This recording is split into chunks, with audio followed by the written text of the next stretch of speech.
This winter, more than ever, with COVID-19 still circulating, we need help to reduce all avoidable risks. You can help protect the NHS, social care and loved ones by getting the flu vaccine. You may be eligible for the free vaccine at your GP or local pharmacy if you are over 65, pregnant or have a long-term condition. Find out if you are eligible at nhs.uk/staywell. Children up to Year 7 can get the free nasal spray at school or through their GP if they are below school age. If you are not eligible for the free vaccine, you can pay for it at your local pharmacy. The flu vaccination does not give you flu. It reduces the risk of catching flu, as well as spreading it to others. If you had the vaccination in the past, that will not protect you as the flu strain changes every year, so you need to have a new one this year. It is also important to wash your hands often with warm water and soap. Use tissues when you cough or sneeze, and bin used tissues as quickly as possible. Thank you for helping to protect yourself and loved ones this winter.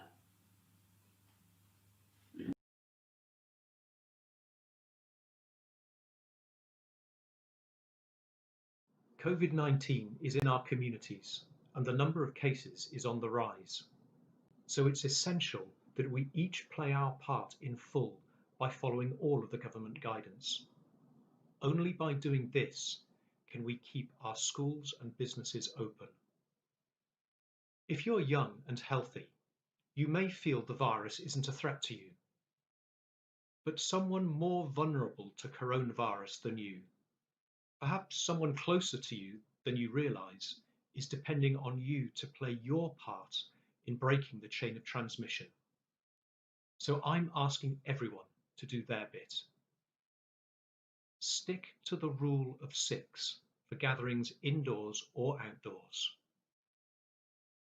Wash your hands thoroughly and regularly. Wear a face covering in enclosed spaces. Observe social distancing of 2 meters or 1 meter plus precautions where 2 meters really isn't possible. Follow all of the guidelines about car sharing.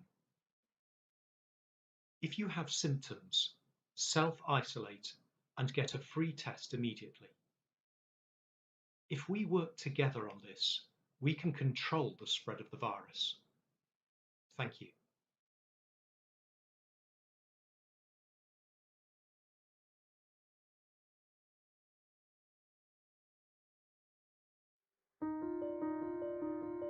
I can really recommend being a foster carer for Notts County Council. There's always someone walking the journey alongside you, whether that's other foster carers or social workers. It really helps to provide stability and consistency for children who really need it, and that's really rewarding as a foster carer.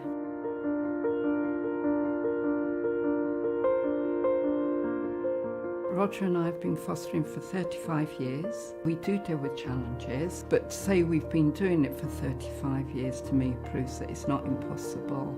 We learn an awful lot from these young people, and even now we're still learning.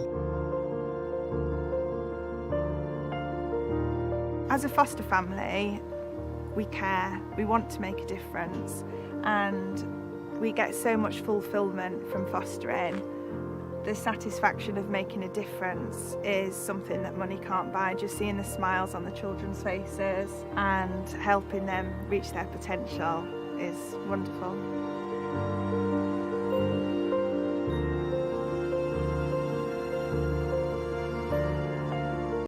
We work as family workers within the fostering service for Nottinghamshire County Council. I really enjoy my work. I really enjoy meeting lots of different foster carers. You know, we get to know the families, we get to know the kids, and we care, basically. It's important as it is to them that the kids are getting the support that they need. A lot of people said to me they would like to be a foster carer, but there's something stopping them. I had that as well. And we decided just to jump in and do it and see what happened. And for us, it's been the best decision we've ever made. It's been a fantastic decision, it really has, yes. Once people start to become a foster care and take that leap to do it, they'll understand how much it gives back, not just to the child, but how much it empowers you as well. I'm Leon, I'm a care leaver, and I've been in care since I was 8. I've been with the same parents since, and they're amazing. Like, they are my foster parents, but I do class them as my parents, my mum and dad. All a child wants really from a family is to be supported, loved and cared for, and know they're there because they're wanted. From personal experience, I know the difference it's made for my life.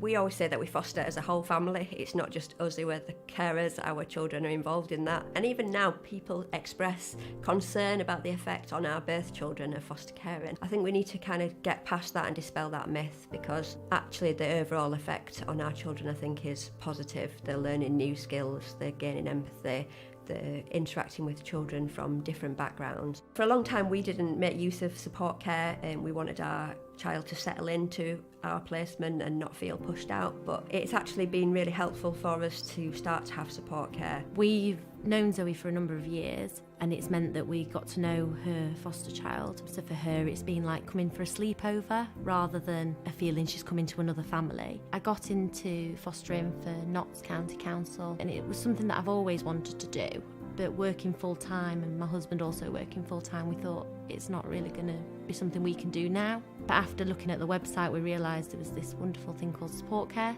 that we were able to offer. It might surprise you, but actually I'm under 30, I don't have any children of my own, and that doesn't stop you from being a foster carer. I think some people don't go into foster care because they think it's going to be really costly to have another child living in their house, but actually the fostering allowance is generous enough to cover all the costs of having a child living with you. We have a lot of fun on the weekends when we have foster children in. We get to go to parks, ice skating, children's events, trampolining parks like I Jump. We get access to the Max card, which is a discount card for foster carers and their children to access different local amenities. Also recently we went on holiday and we were able to use the Max card to get free access to some castles and historical places because it's a national initiative. We chose to go with Notts County Council because of the support care that was offered and the training. And it's always local to Nottinghamshire. My parents are foster carers for an agency and they found it really difficult to get support care for their child. My name's Lynn. I am now a support foster carer. We were mainstream carers, but given our ages, we felt that we couldn't commit to children for long terms anymore. We just find it really rewarding, the relationships we build up with these young people, and we feel we're perhaps a bit like grandparents to them. With the children coming here for weekends, this enables their mainstream carers to have a break, and this makes things more secure perhaps for the children to continue there. I work with my supervising social worker to sort out the dates. She comes out to see us every month and it's all very relaxed. I find Robin really easy to speak to. She listens to my concerns and I value what she is saying to me in return. The benefits of a supervising social worker are always having someone to contact. There is also emergency duty team that they can contact on a weekend and out of hours. I think the times that it gets difficult is when, you know, she's supported a child for a long time and then they're moving on, they're either moving on out of area or they're moving on because they've reached the age of 18, you know, and she has to say goodbye to that child, so that can be always emotionally draining. Generally it's staying in touch so they know that you do care about them and you are concerned, you know, that the impact that something like that has had on them. You do feel fully supported. It's like working in a team. We still even now go on training sessions. I almost look forward to those sessions because you meet other foster carers there and it's very interesting. I've always fostered with my husband, who's brilliant, and I feel personally I couldn't do it without him. He's super with the kids and it's just something we continue to enjoy doing. A lot of our friends feel at the ages we are, we shouldn't be doing it, but it's a way of life for us now. I'm Mark, I'm foster care dad in the family.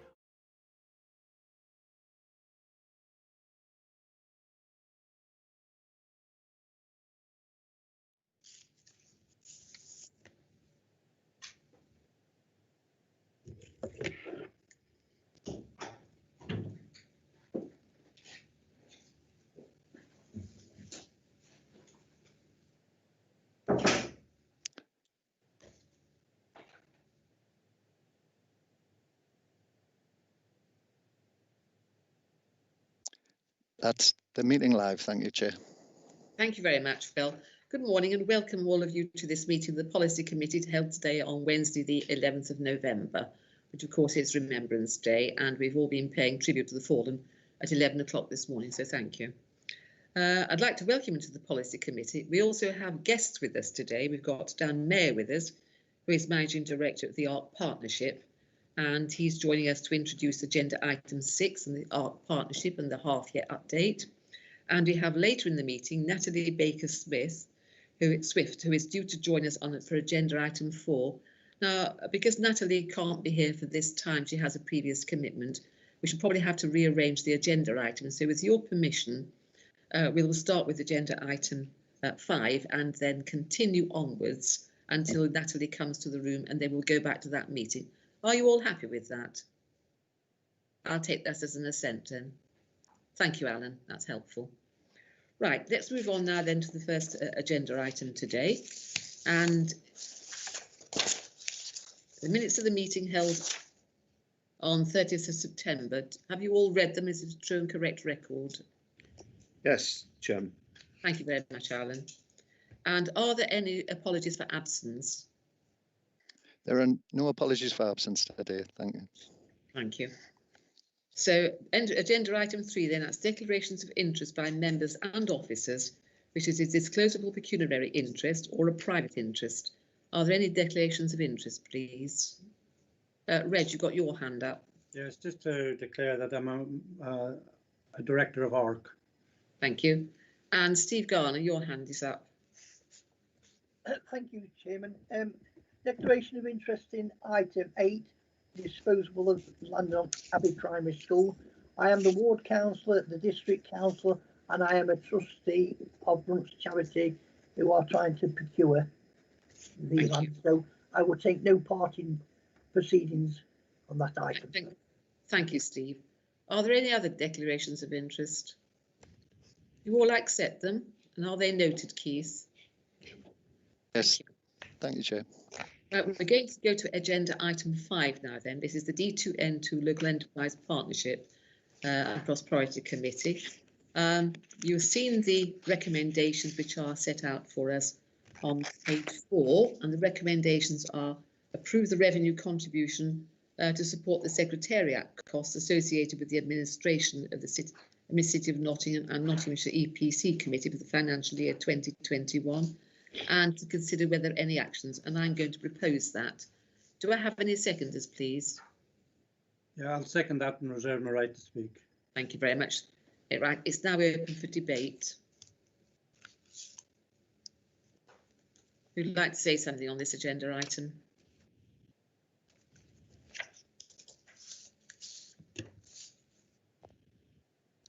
Do I see Richard? Is that Richard Jackson's hand up? Alan, you've got your hand up. Sorry. Yes, just to welcome the report, Chair. It's very good news. You know, we're all concerned with some of the behaviours around and about, and it's good to see that this unit's doing such excellent work. So the report's very welcome. Yeah, and your financial contribution, you're all right with that, are you? Very happy with that, Chair. Yes. Kate, your hand is up. Thank you. Yeah, just say yes, welcome the report, happy with it. I just want to do my kind of usual speak up for a small and medium-sized enterprise in this county. I think one of the things that the pandemic has raised very high profile is actually the importance of the local economy, and of course an awful lot of people, I think more people than any of the bigger employers, are employed by SMEs across the county than anything else. I think it's really important. And although it's mentioned in this report, it isn't mentioned, it doesn't give them the priority that I think probably we should be. And there's no real evidence of impact. And I think it's really important. I think it would be good if we could have a higher profile report about SMEs. And again, I was going to make a similar point with the ARC report. I mean, I won't, just because there's a similar concern there, so I won't make it there. But I just think SMEs ought to be better recognised, really, and better supported and more proactively supported. And it would be nice to see some evidence of that. But no, apart from that, I think it's an interesting report. Clearly, a lot of work going on, and just thank you.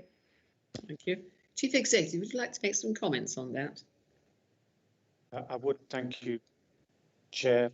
So, Councillor Foll, my colleagues in the Place Department would be very happy to bring a report to a future meeting, either of this committee or the Communities and Place Committee, setting out our approach to SMEs. So if the leader is happy with that, we'll schedule it for a future agenda. I would like to go back to Councillor Rhodes, if I may. Alan, we are on the LEP Midlands Engine report. I think you might have got confused between the two, so you may want to come back on this report. You're very kind, and you quickly noticed that I spoke to the wrong report. So thank you for that, Anthony.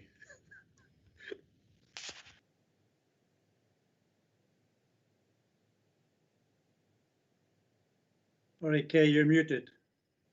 Sorry. I was going to let you off that one, Alan, actually. Can I point out there's a lot happening in our area, and a lot of it is not just the D2N2, it also crosses an awful lot of other areas. For example, there's a high-speed station at Totem, the HS2, God willing that we're going to get that. We've got the transformation for the Development Corporation across the 3 sites in Nottinghamshire. We, of course, have the airport on our borders and serves our borders. We have 2 airports, actually, to serve the county of Nottinghamshire. And we also have the free ports, which are being predicated as well. So there's a lot happening in Nottinghamshire altogether, of which the LEP are part of this. The point about the LEP is it actually is receiving government funding for capital schemes which are bid into, and we do have different boards there, which I attend the main board, and we do have Councillor Richard Jackson, who is one of our members who's on the sorry, did you say something? I think it's finance board. It's the yes.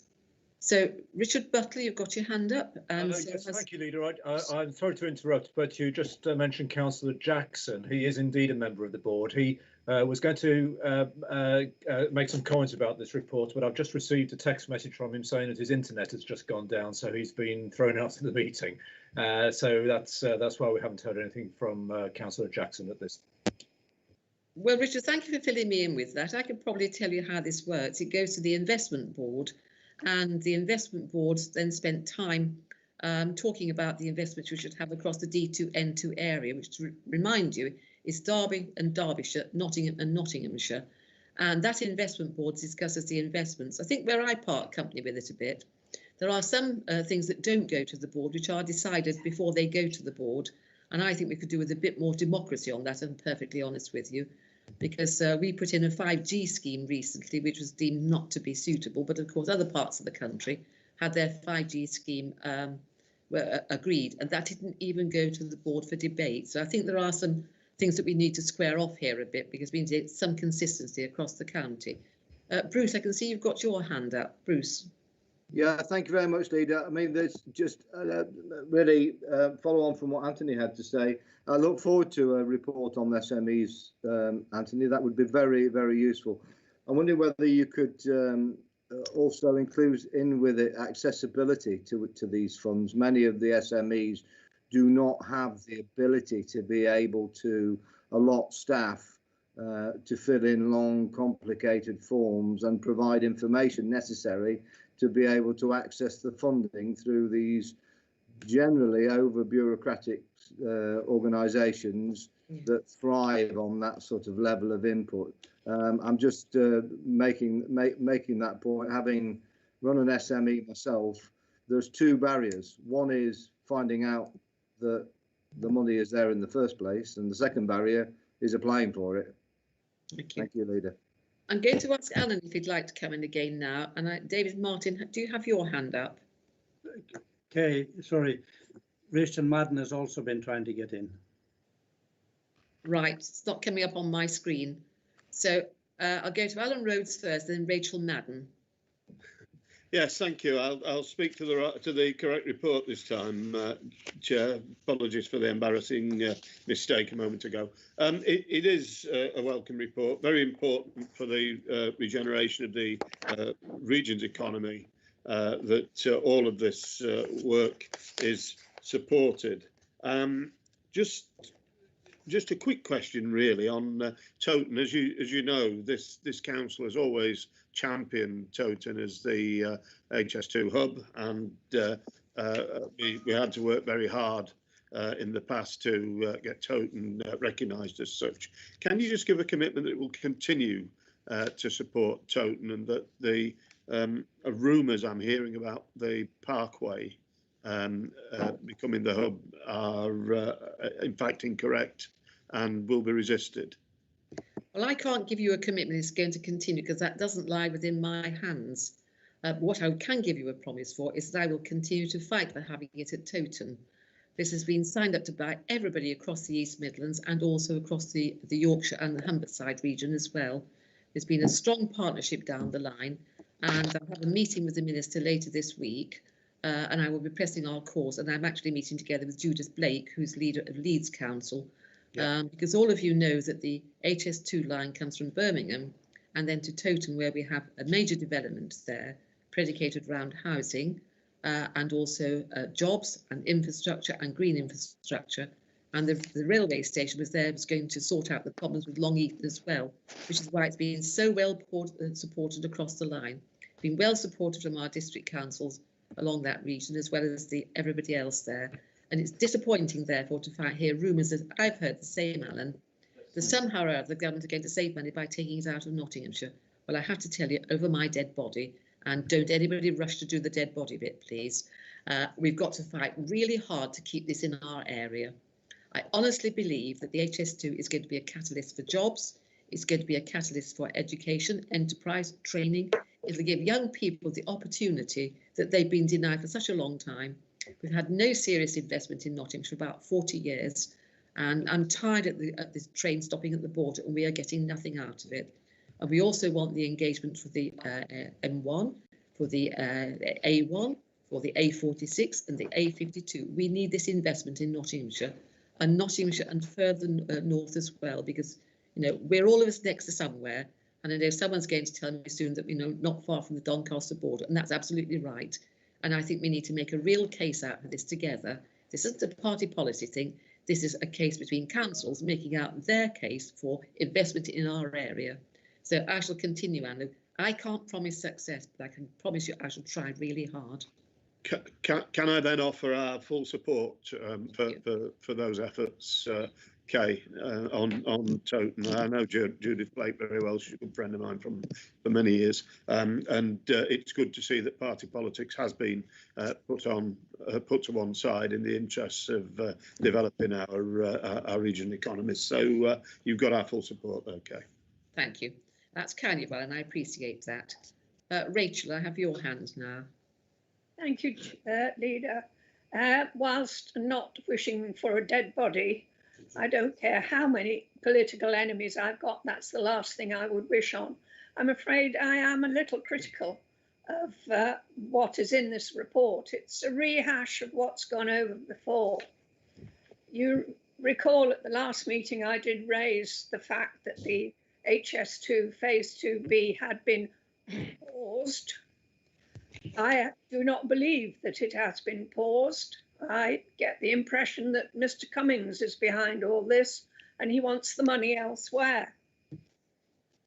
It's imperative that HS2 is delivered in full. You note all the good things that have happened in the appendix, etc., which I welcome to the area, but are they going to end up as white elephants?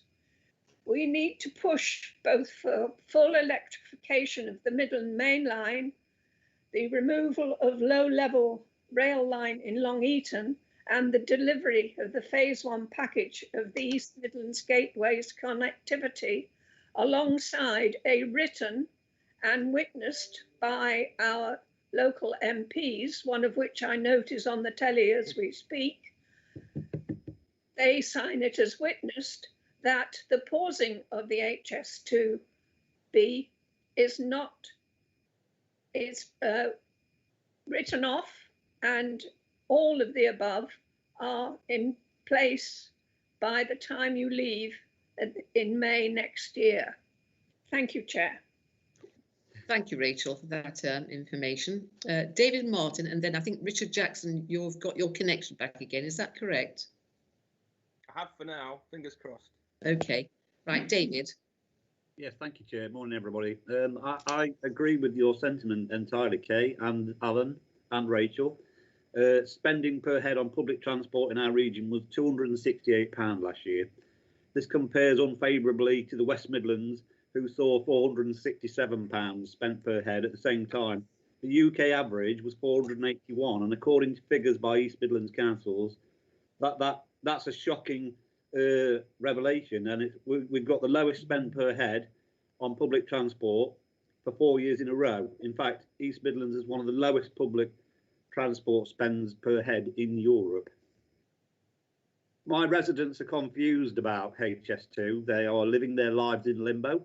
I've got 7 properties that are due to be knocked down, and they don't know whether to decorate them, do them up, put a new kitchen in or whatever.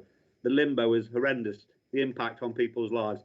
I know Councillor Owen will totally disagree, because the devastation across Nuttall and Watnall will be a lot greater than it is in Selston or Annesley. But, you know, we're on this stop-go thing.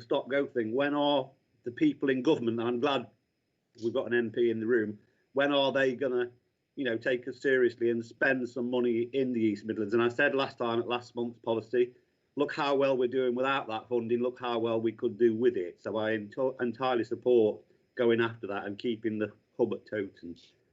It's 25 years since the Disability Discrimination Act came into force, but you wouldn't think that in places like Kirkby and Ashfield.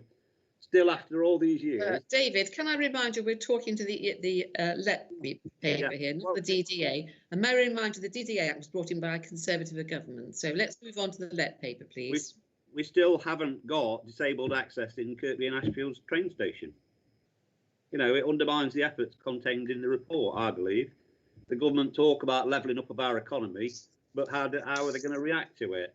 You know, so by failing to make progress on the electrification of the Midland Main Line and pausing HS2 in our region, how reliant should we be on the investment in public transport in terms of long-term deliverability of these ambitious plans? Thank you very much for that. Richard Jackson, are you back? Are you still with us, Richard? I am. Thank you, Chairman. Right. Apologies, I lost connection at some point. I did manage to keep up with the meeting on YouTube, though, and Chair, you mentioned what I was going to say about the 5G, so I won't go over that again. Just on HS2, I've got a vested interest because the hub is in my division, and I've long been a supporter of it. However, what the absolute worst case scenario for me isn't it being cancelled. It's us having a lengthy delay. This is what we've suffered here in my patch over the tram. We had 10 years where residents who were blighted couldn't sell up, couldn't move, desperate people at times, people getting older and wanting to downsize, move away to be near family, couldn't sell their properties. That's the worst case scenario. I would urge government to make a quick decision on this. I would urge them that it is, yes, we're getting HS2, but if it's going to be a no in a few years, I would sooner it was no now and we can get on with things. The residents that Councillor Martin talked about, Councillor Owen's residents who were blighted by this can then get on with their lives. They can improve their properties or they can move out of them or whatever they want to do. But the worst case scenario for me is a lengthy delay, and I think we need to make sure that isn't where we end up. Can I remind you, we have been assured by government we will get the electrification of the Midland Main Line, which has been put off several times. But that's not going to be instead of, it's going to be as well as. I'm not prepared to accept that we are not worthy of the rest of the investment. And I think since this has been paused and the word has got out, if you like, we've had huge support from the West Midlands, because as I keep saying, this is not a competition. We're not in competition with the West Midlands. We're in competition with ourselves and each other, and therefore we've got to be determined that we tell the government we are all together on this. Got a very good case to tell here. We need to get investment into the East Midlands, and we need it now. We do need certainty. I quite agree with you, Richard, but I don't want the certainty of not getting something. So until it's absolutely not going to happen, I'm going to continue to fight for it to happen. And I also have another meeting with the number 10 Cabinet Office as well to make my views known. I think it's really important that we all stick together on this, and our colleagues in the West and in the Northwest and in the Northeast, we're all in this together. And just for once, we are going to say the South of England's had a little more investment than is fair. I don't grudge them their investment, but it's our turn now. It's our turn to level up our area, and that's 10 million people we're talking about, which is a sizable part of the voting electorate. And of course, it's really important to everybody we get properly connected. So I'm very pleased that you've all spoken the way you have today. I think it's helpful if we're together on this. And perhaps when I'm talking to the Minister, I can quote the fact that the whole of Nottinghamshire County Council, irrespective of their political views, are behind this project. Would you agree with that? Yes, indeed. Thank you. I can see heads round the room being nodded. Thank you. Yes, yeah, definitely. Do I have any more speakers then, please? I don't see any more hands going up. So it has been proposed and seconded. I'm now going to ask the Chief Executive to put it to the vote, please, which we have to do by calling the register, if you like. So, Chief Executive. Thank you, Leader. Starting with Councillor Adair. 4. Councillor Barnfather. 4. Councillor Butler. 4. Councillor Cotty. 4. Councillor Cutts. 4. Councillor Fole. 4. Councillor Garner. 4. Councillor Guilfoyle. 4. Councillor Harper. 4. Councillor Jackson. 4. Councillor Knight. 4. Councillor Lawton. 4. Councillor Madden. 4. Councillor Martin. 4. Councillor Owen. 4. Councillor Peck. 4. Councillor Pringle. 4. Councillor Rhodes. 4. And Councillor Vice. 4. Thank you, Chair. That's unanimous. Thank you very much for that. Shall we now move on to item 6 then, which is the ARC Partnership, the half-year update. The report outlines the progress made by ARC Partnership on delivering key projects and programmes for the County Council from April to September 2020, and we'll be updating the committee on the wider development of the business. Well, we've obviously had challenges over the spring and the summer, but ARC has continued to deliver a range of responsive compliance and planned maintenance programmes, as well as handing over several major projects. So, Dan, I'm assuming you're with us. I can't see you on the icons popping up. Yes, I'm here, Leader, and ready to upload my presentation to probably bring the report to life if I can. Well, that's a real relief. Thank you very much. So I'm going to propose the report before we debate it, and I'm going to ask if we have a seconder, please. Yeah, I'll second the report and reserve my right. Thank you very much. So it's over to you, Dan, and welcome to the meeting of the Policy Committee. All right. Thank you, guys. I'm just going to ask our IT chap to upload because my IT skills aren't the best. I might build things, but I can't do IT, so bear with me. Thank you.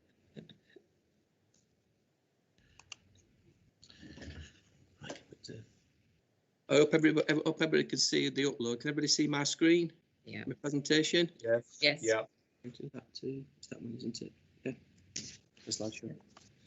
Right, thank you, members, and thank you for inviting me today. I thought I'd actually do a presentation. It's probably 2 years since I've been to Policy Committee, and just remind people about what ARC is. I think we've been very busy, heads down delivering, and often we never look up to actually communicate what we actually do.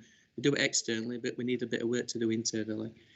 So I'll take you through this. I don't intend to go on forever, but I think there's some key messages in here. And picking up on Councillor Foyle's point and passion plea for SMEs, hopefully I can address that through my presentation.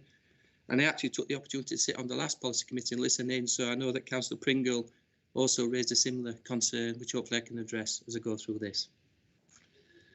So just to remind you, I won't go about what the update is, it's in the report, but just remind people that ARC is our alternative service delivery model on behalf of the County Council. We've got a 10-year service contract with the potential for a 5-year extension. We came in through the Labour administration, obviously carried on through the Conservative administration. Our vision is exactly the same as the Places vision set by Adrian, apart from we support that strategy, that vision, and obviously, you know, we act as one. But I think it's important to say that ARC partnership today is not the same as it was at the point of transfer. It's fundamentally different, and that's down to great collaboration between council officers and ARC to deliver some of the members' agendas over the last 4 years. Just remember about the original drivers for change, and I always bring myself back to these when ARC got set up. I remember sat in Councillor Rhodes' office at the outset, and we went through some of these. At that point, there were 3 key drivers for change. One was the reduction in the capital spend and the impact on the property team. The second one was to ensure that we could retain that team and avoid the redundancy situation, which at that point were focused at 50% of the workforce of 74 people. And most importantly, to mitigate the loss of key skills to the council and reduce the increased reliance on external agencies such as Faithful and Gould and other partners. So they're original drivers. Just remind members about that, and I always go back to that to reassure myself that hopefully we're on the right track. There were also 16 sub-objectives that were in that report. I'm not going to go through them, but there are a lot of things you can see on there: value for money, commissioning. We're working on all those between us and our client, and hopefully we move that forward. Our service streams are completely different. You know, we started off at the point of transfer with an average spend of about 22 million through that business. I'm not going to go through all these, but towards the right-hand side of that presentation, art regeneration, client services, art compliance, and asset management, with the art recently taking on responsibility for vacant properties, show how we've developed the service over the last 4 years. I'll start with safety, and I make no apologies for starting with this one. I'm safety director for our partnership. I work closely with the County Council's safety team as well, who sit on our safety committee. But with our partnership, we've continued to deliver in a safe manner throughout the COVID-19 pandemic. In terms of RIDO reportable accidents, despite the sheer volume of work we've undertaken, we've never had one RIDO reportable accident. We've got a strong safety team, a strong safety management system that's very pragmatic and understood.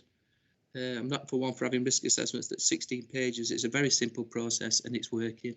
From a waste diverted from landfill, we measure that locally, and currently we're about 98.35% of our waste, and similar across our contractor partners, are reporting scores of 97. So from a safety point of view, we've had a good 6 months and we've had a good 4.5 years. Our partnership employees, 84.1 full-time equivalents. Propensity for change remains very high.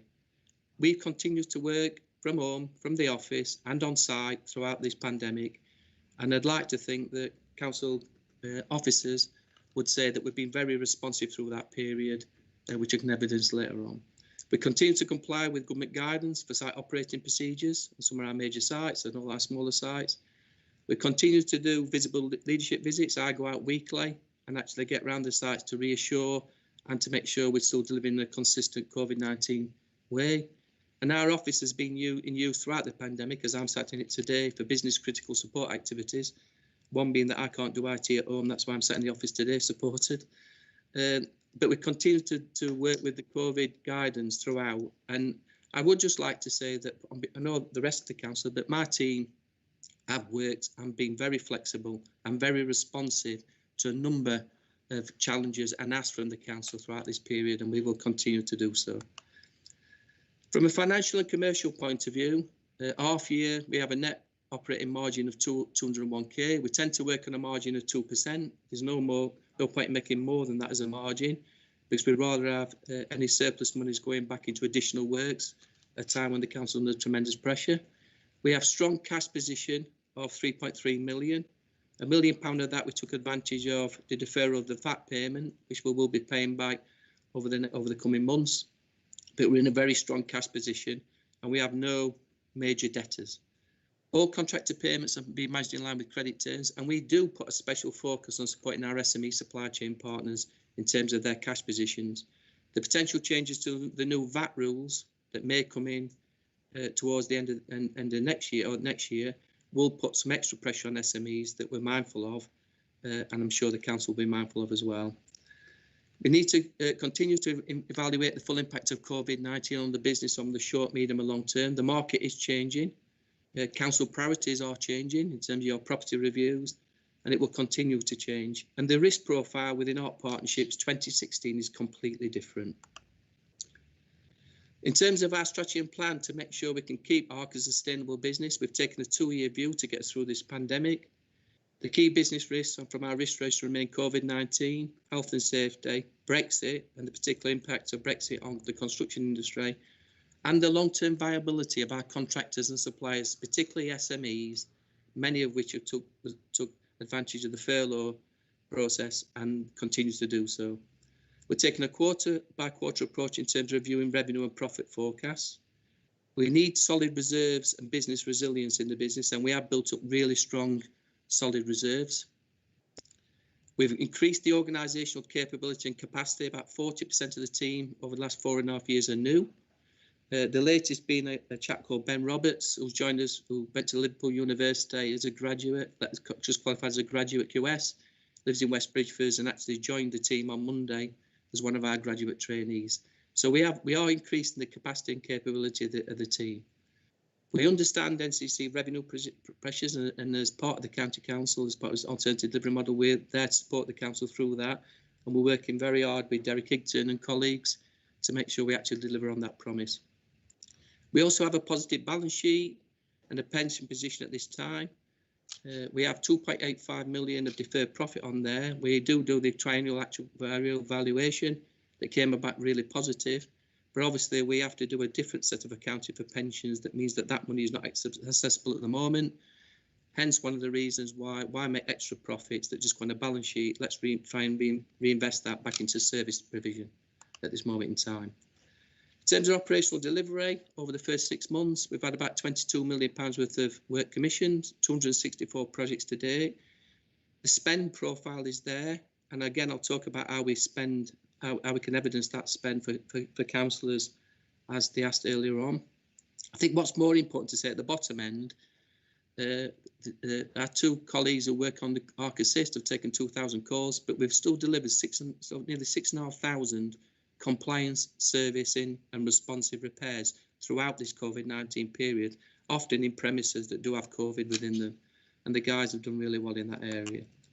In terms of your investment today, over the 4 years, the 4.5 years, it's 181 million. That represents 1,600 projects, 170.3 million spent within D2 to N2 area. And when you start to look at the volume of work, it's 26,000 response repairs, 24,000 services, and ditto on the number of calls.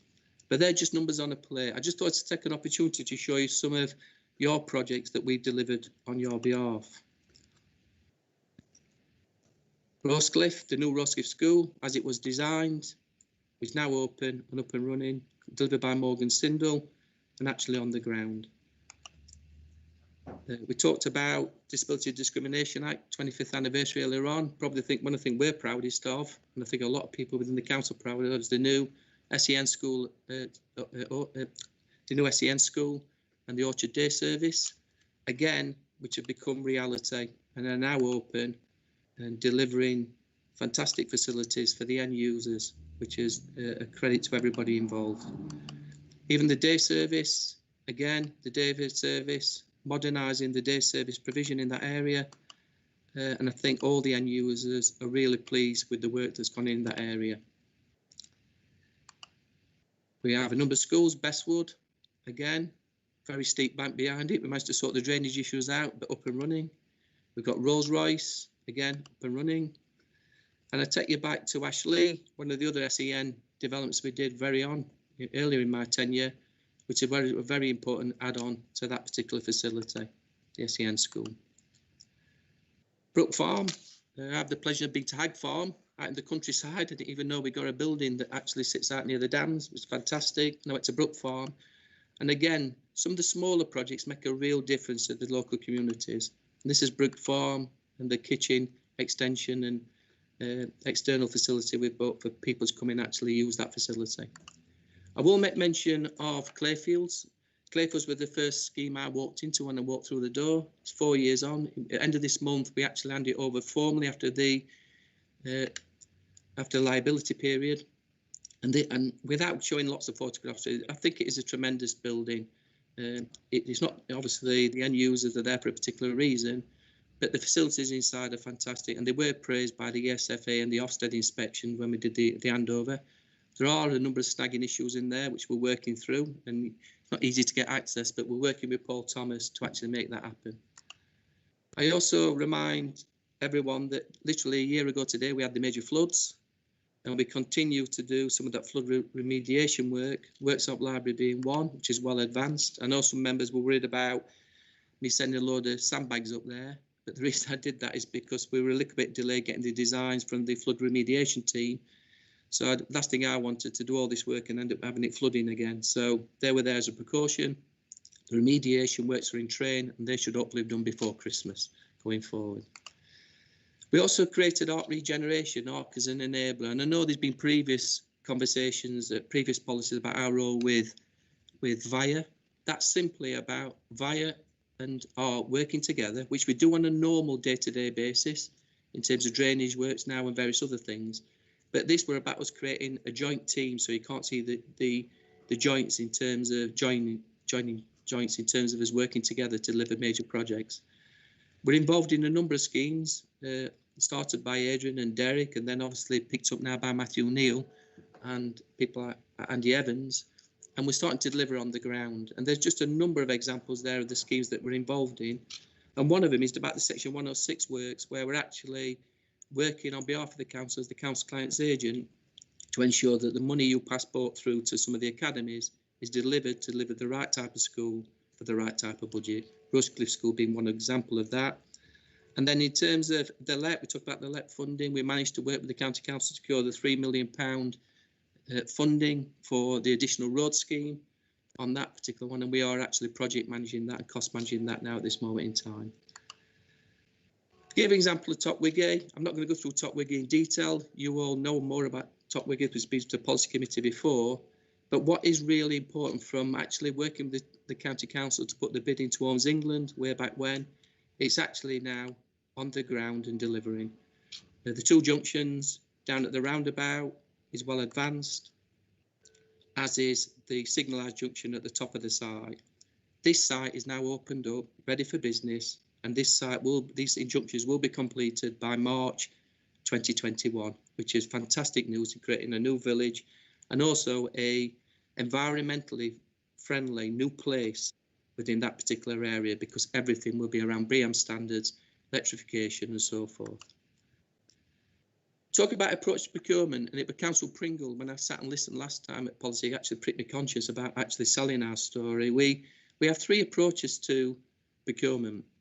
We will use the SCAPE frameworks, which are owned by the County Council. And the SCAPE frameworks have delivered back to the County Council roughly 1.79 million of dividends over its life. But more than that, we don't just use them for the sake of using, we will drive value through them, particularly at the front end in terms of making sure the prices are right and benchmarked.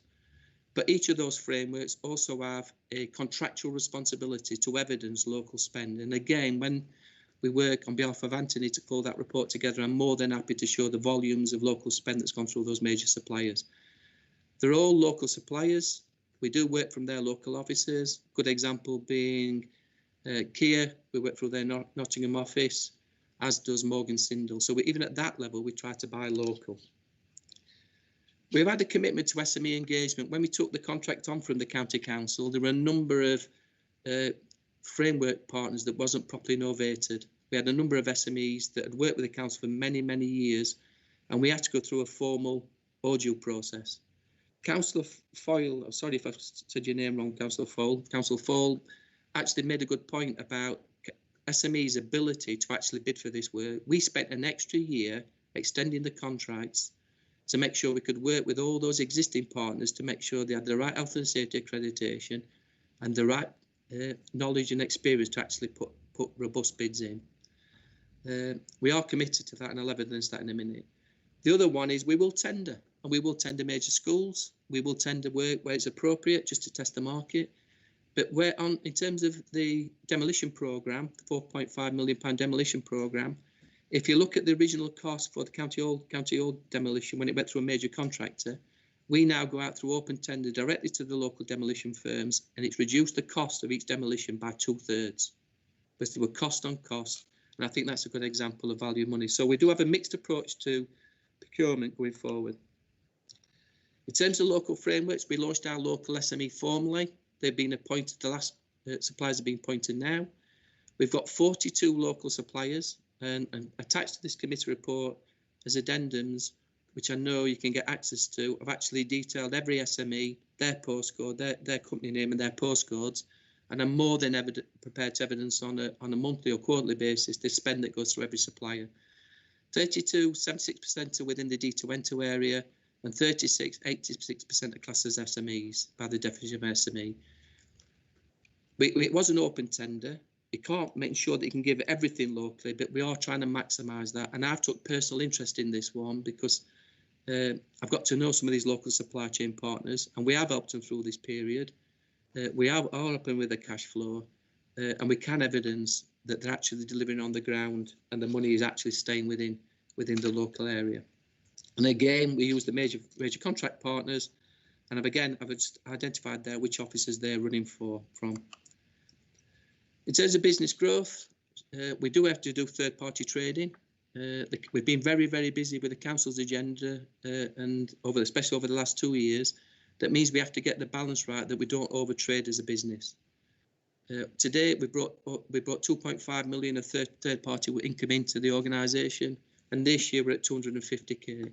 At the moment, we're maxed out with the county council's priority workload, and to take more work on at the moment would not be right, because simply what we would have to do is bring other partners in to deliver that, and the money would be no benefit to ours. So we're trying to get that balance right.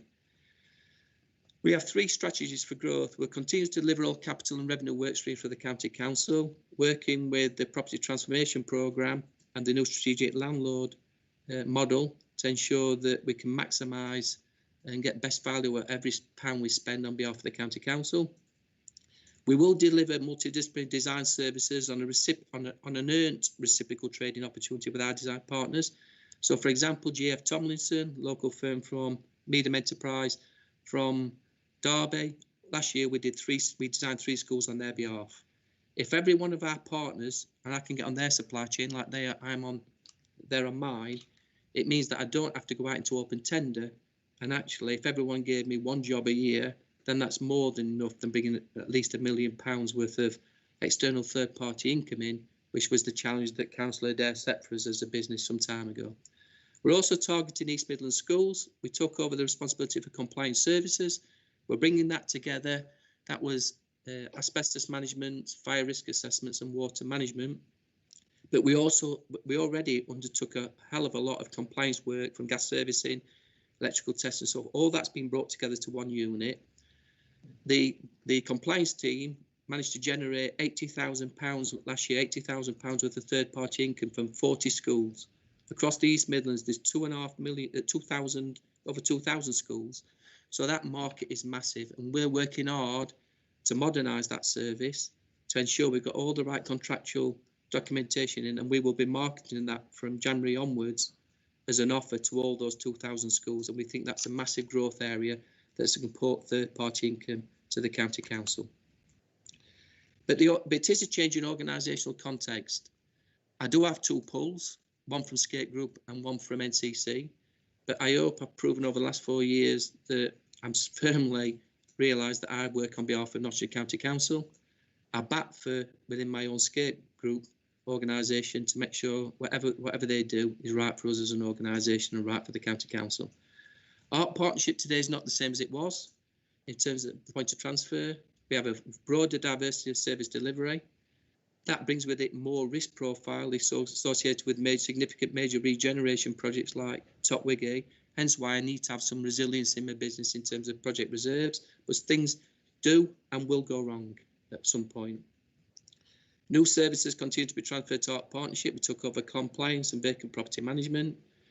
We still need to continue to grow our structure, and Councillor Rose pricked my conscience a few weeks ago to remember that at this moment in time, change has to be slowed down a bit, because it's not the time for letting people leave the organisation. We need to try and support everybody in a role at this moment in time, which I thank him for.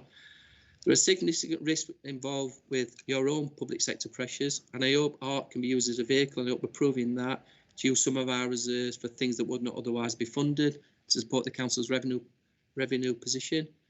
And we will continue to support wherever we can.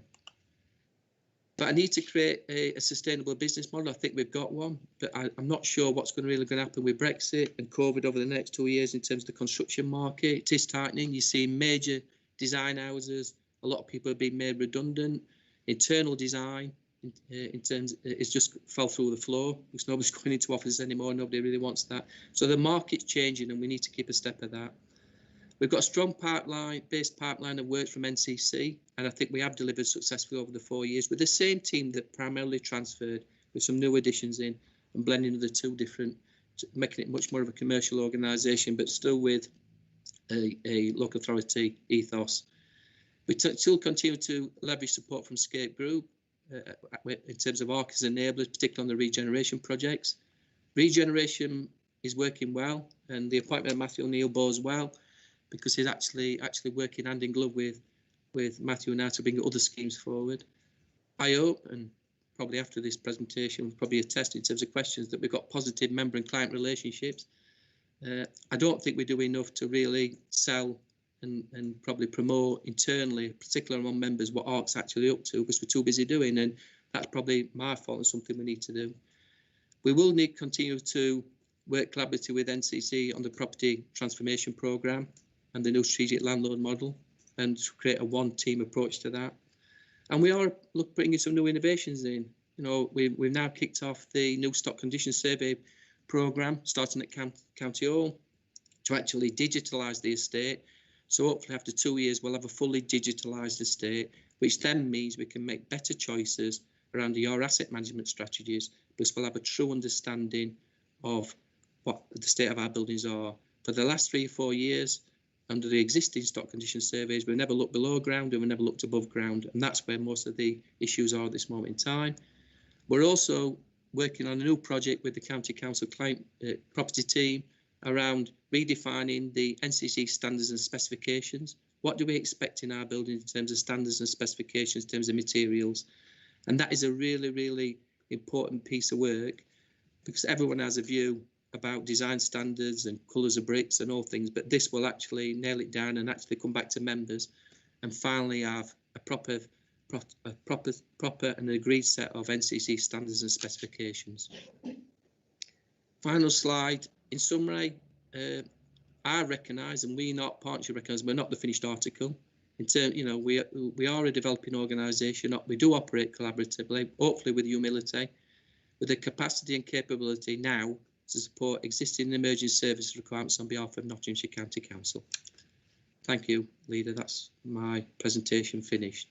Well, I have to say, Dan, thank you very much for that very interesting presentation. I think you've quite taken our breath away by the amount of work that you've done, the amount of the schools you've delivered in timely condition, the amount of dedication you've given to the County Council services. We've seen this grow over the last 2 or 3 years from, as you say, when you started, to a really, really slick organisation now that's embedded in every part of the County Council. And I want to thank you personally.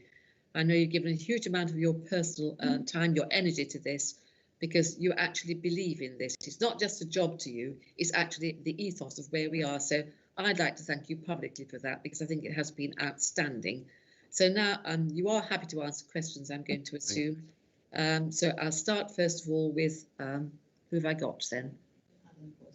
Alan Rhodes, you've got your hand up, Alan. Would you like to take your slide down, Dan, so I can see? Oh, sorry, is it gone? Thank you. Thank you. Yes, thanks very much, Kay, and thank you, Dan, for an excellent presentation. It's really comprehensive and really impressive, actually. I think you and the team at ARC should take our congratulations back with you for the work that you're doing. I absolutely echo the comments that Kay has just made. There's been some phenomenal work. You know, I remember 4 or 5 years ago, David Kirkham and I having some lengthy conversations about the creation of this partnership and whether it was the right thing to do. And it was a bit of a leap of faith, I think, to some extent, but it was entirely the right thing to do. And I think your presentation this morning should leave nobody in any doubt that we did the right thing. I was very interested from a parochial perspective about your comments about Worksop Library. Obviously, I regard it as a jewel in the crown of our library service, and it's a facility that is much loved and missed in Worksop following the horrible floods 12 months ago. And despite Peter Gore and his team providing some alternative services to us, which are very good under the circumstances, we all look forward to walking back into our beautiful library. And so really, I've not much more to say other than to thank Dan for the work that he and his team are doing. I agree with you, Kay. It's exemplary, and I think this council is all the better for the art partnership. Thank you very much for that, Alan. I'm just going to read out the list of hands so you know I've got you. I've got David Martin, Richard Butler, Rachel Madden, Richard Jackson. Do I have any other hands up at the moment I've missed? Yeah. Chris Barnfather. Chris Barnfather and Philip Owen, I think it is. Yeah. Mike Pringle. Yeah, I'll come back to you, Mike, because I'll go with the ones I've got now. So I'll go first of all to David Martin then, and then to Rachel Madden. So David. Yeah, thank you for that presentation, Daniel. I've not seen this before. That's fantastic. I'm really impressed. Just a couple of questions, really. Obviously, during the first COVID pandemic, the material supplies must have starved you a bit. I'm impressed that you got over that, because that was a difficult period for you earlier this year. And managing the PPE on site with the stigma of the way building sites work must be another nightmare, and a real cost factor on, adding to your baseline costs. How much, obviously with the pandemic rolling on as it is, how much do you expect Brexit to impact on you next year? Because that's another unknown quantity, isn't it, where we're going to be. You're already saying that you're having to withdraw some of the people because tenders aren't coming in. So I'm just wondering what you think about that. I wish I knew about Brexit. I don't think I'm that experienced to talk about it, but it will affect material supply for a short period of time. But I think the major contractors are getting over that at the moment and stockpiling. If you think of things about lifts come from Italy. The biggest issue we've had over this period is getting the lifts delivered from Italy. Yeah, little example, but most lifts are done in Italy. So we're managing it. We've got internally through Scape Group and through the major contractors group, naturally, we get insights in terms of how they're approaching it. So I'm comforted by that. The biggest worry about this is around the SMEs and their ability to deliver through this period. The biggest risk we've got at the moment is the SMEs are still taking advantage of furlough, and you can understand why. Yeah. And they are the lifeblood of those major contractors. Major contractors do deliver it through supply chains made up of SMEs. So my focus is making sure that the supply chain at SME level is robust. And that's my biggest concern I've got at this moment in time. Yeah. Well, I think you're doing a fantastic job anyway. Thanks. Yeah. Right, Rachel, you've got your hand up. Rachel Madden. Thank you, Leader. Compliments first and then a question. Compliments to Dan and his gang. Well done on diverting stuff from landfill. Compliments to Councillor Butler and Coots, who in the waste local plan back in the first term took Bentinck landfill out of the waste local plan. So it just goes to show how foresight, it does play a large part. We did argue that landfill will be needed less and less, and you took that on board. Thank you. My question is, though, also amongst the discussions regarding the reduction of waste to landfill, do you actually recycle a lot of materials within any of the construction periods? Thank you. I think all ours go through. We've got an external contract to do that, and they actually do. It actually goes from our organisation to a separate organisation, do the separation and do the recycling. One of the things, if I turn it another way around, what we're trying to do now is part of the standard specifications to look at off-site manufacture and reusable materials that have been as part of the actual building process going forward. So it's a two-way edge. So the answer to your first question is yes. I don't obviously I don't see all the detail, but I know it happens. But I do think our approach, everybody has this debate about traditional build, modular build, and off-site manufacturing, and there's no one panacea for anything. All three have got a place, and we're doing a piece of work at the moment to actually work out which is the best for the county council. But what I am clear about is that it's making sure they've got sustainable materials in that process that are environmentally friendly, that actually enhance the projects. I hope that answers your question. Thank you very much, Dan. I'm going to move on now. I've got Richard Butler. Thank you, Leader. Well, really, just to say what an excellent presentation, and it's an excellent reminder to us all. It's just how busy ARC has been, and indeed how busy the County Council it has been and continues to be with its various projects. But we've been seeing and talking about mainly about the very large projects, which is absolutely understandable. But a good example of collaborative working as well is that Dan, and in particular, and his team as well, were very helpful to me. And I mean, being parochial here, over the last, well, probably the best part of a year now, where from one scale we're dealing with a big project like a brand new school, he came down to a very small project or potential project in Cotgrave Country Park, and he took a lot of time to listen to views and wishes of members of the public, a friends group in this particular case, for what's in the greater scheme of things is a very small project indeed. It's a possible visitor centre, come storage hut and all the rest of it. And as often happens with these community-led projects, you get all sorts of different opinions, different views. You get lots of people expressing local knowledge, which sometimes may or may not be correct, but there we are. But I really want to pay tribute to Dan and his colleagues for having the patience and time to put to what, in the world of ARC, would be minimal in terms of return and revenue and all the rest of it. But in terms of local people who will possibly benefit one day, means a great deal to them. So thank you to that. It shows how versatile you are.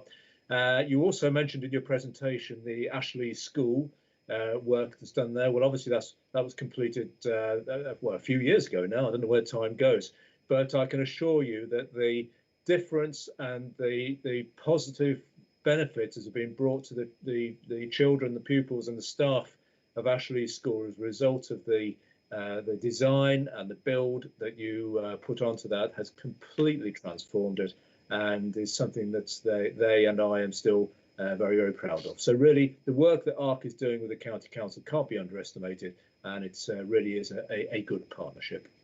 Well, I don't think there's a question there. If you're done, that's just a very thank you. I was just really adding support, and but no particular question as such. No. Thank you very much. I'm now going to ask Mike Pringle, please. Mike.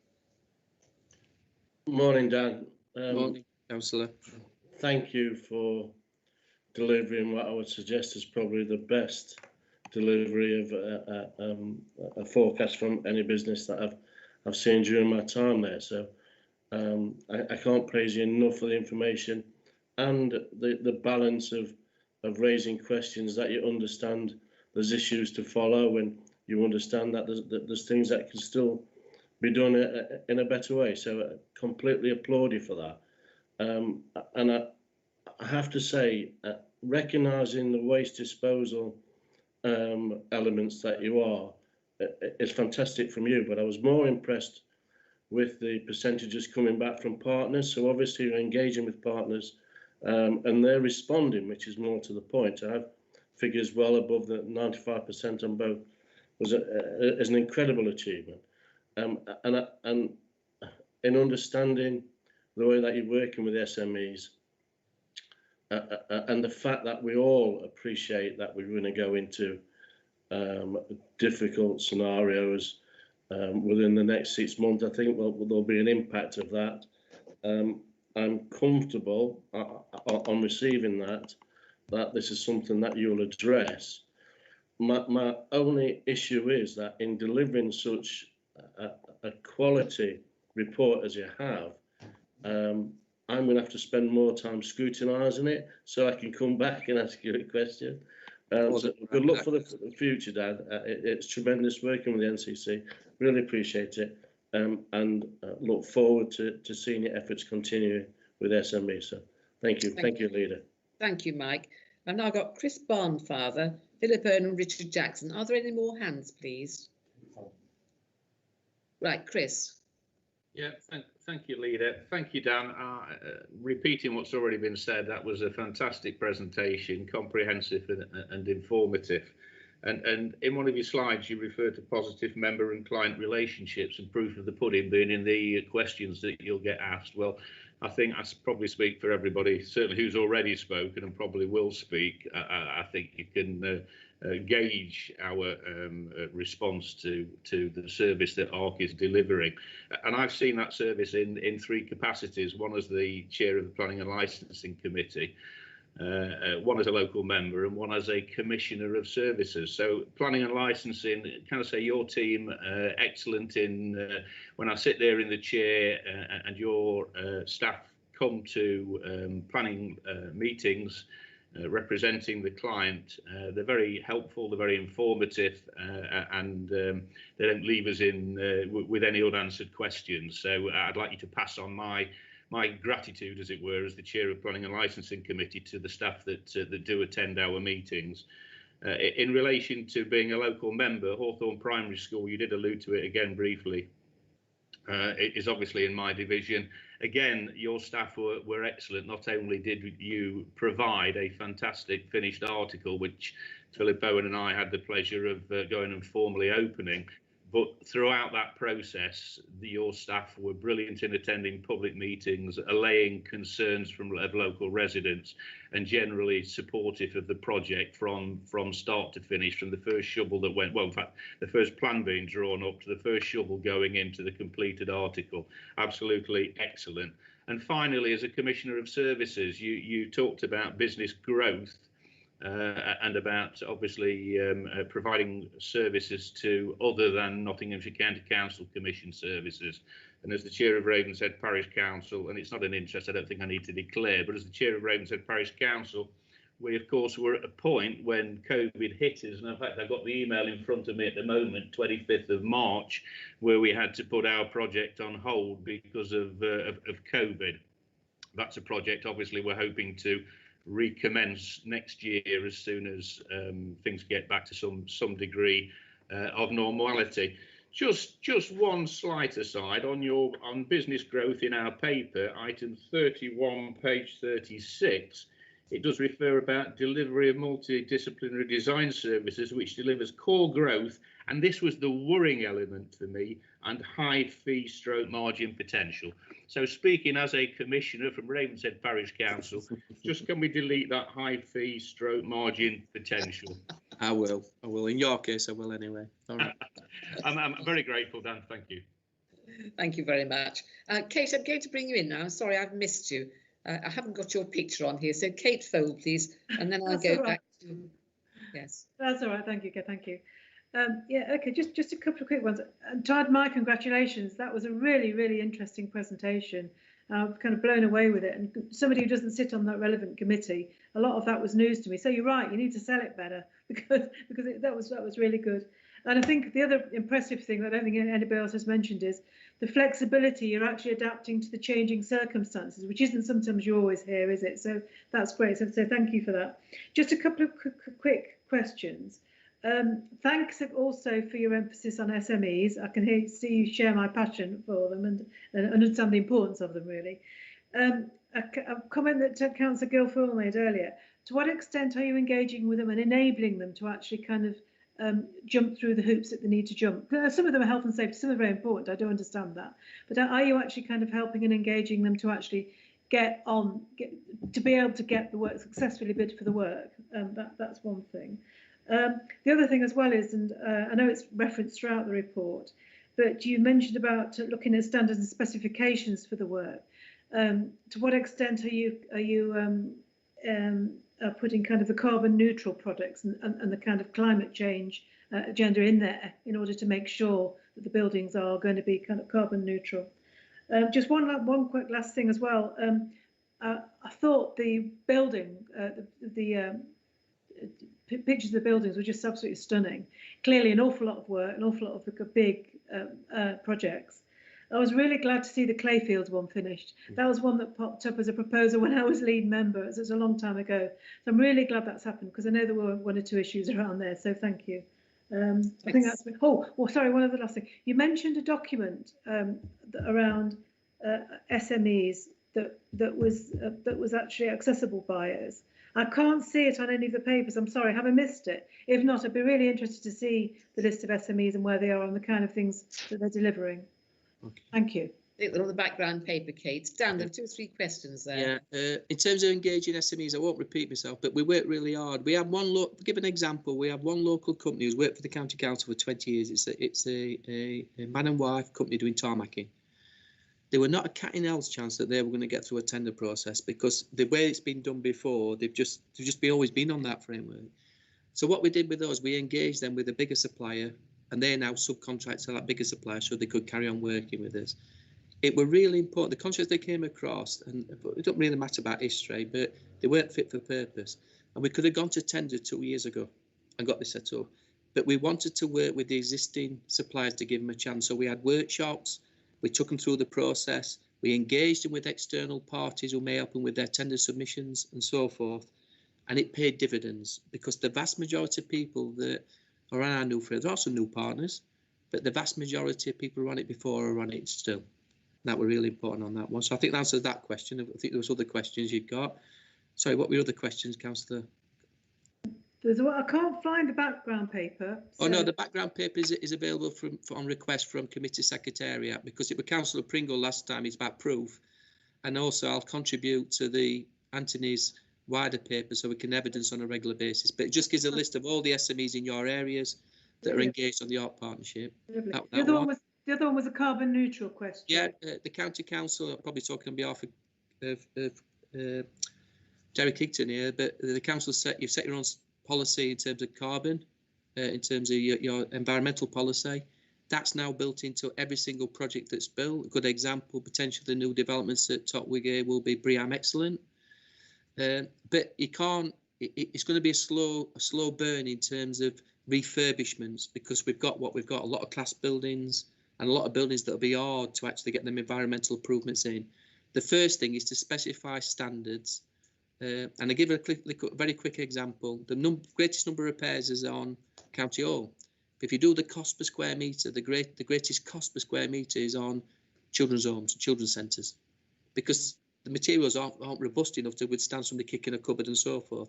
So the County Council client officers have set a group up now to look at every standard, every specification, push handles, pull handles, and environmental standards will be the art of that process. So everything is fundamental to everything we're doing going forward. And can I remind you, Kate, we did bring a paper to policy on the £28 million rebuild to make sure our officers were in the right place to the right standard. And it is that BREEAM standard we're trying to get to make it carbon neutral, which is why we have this.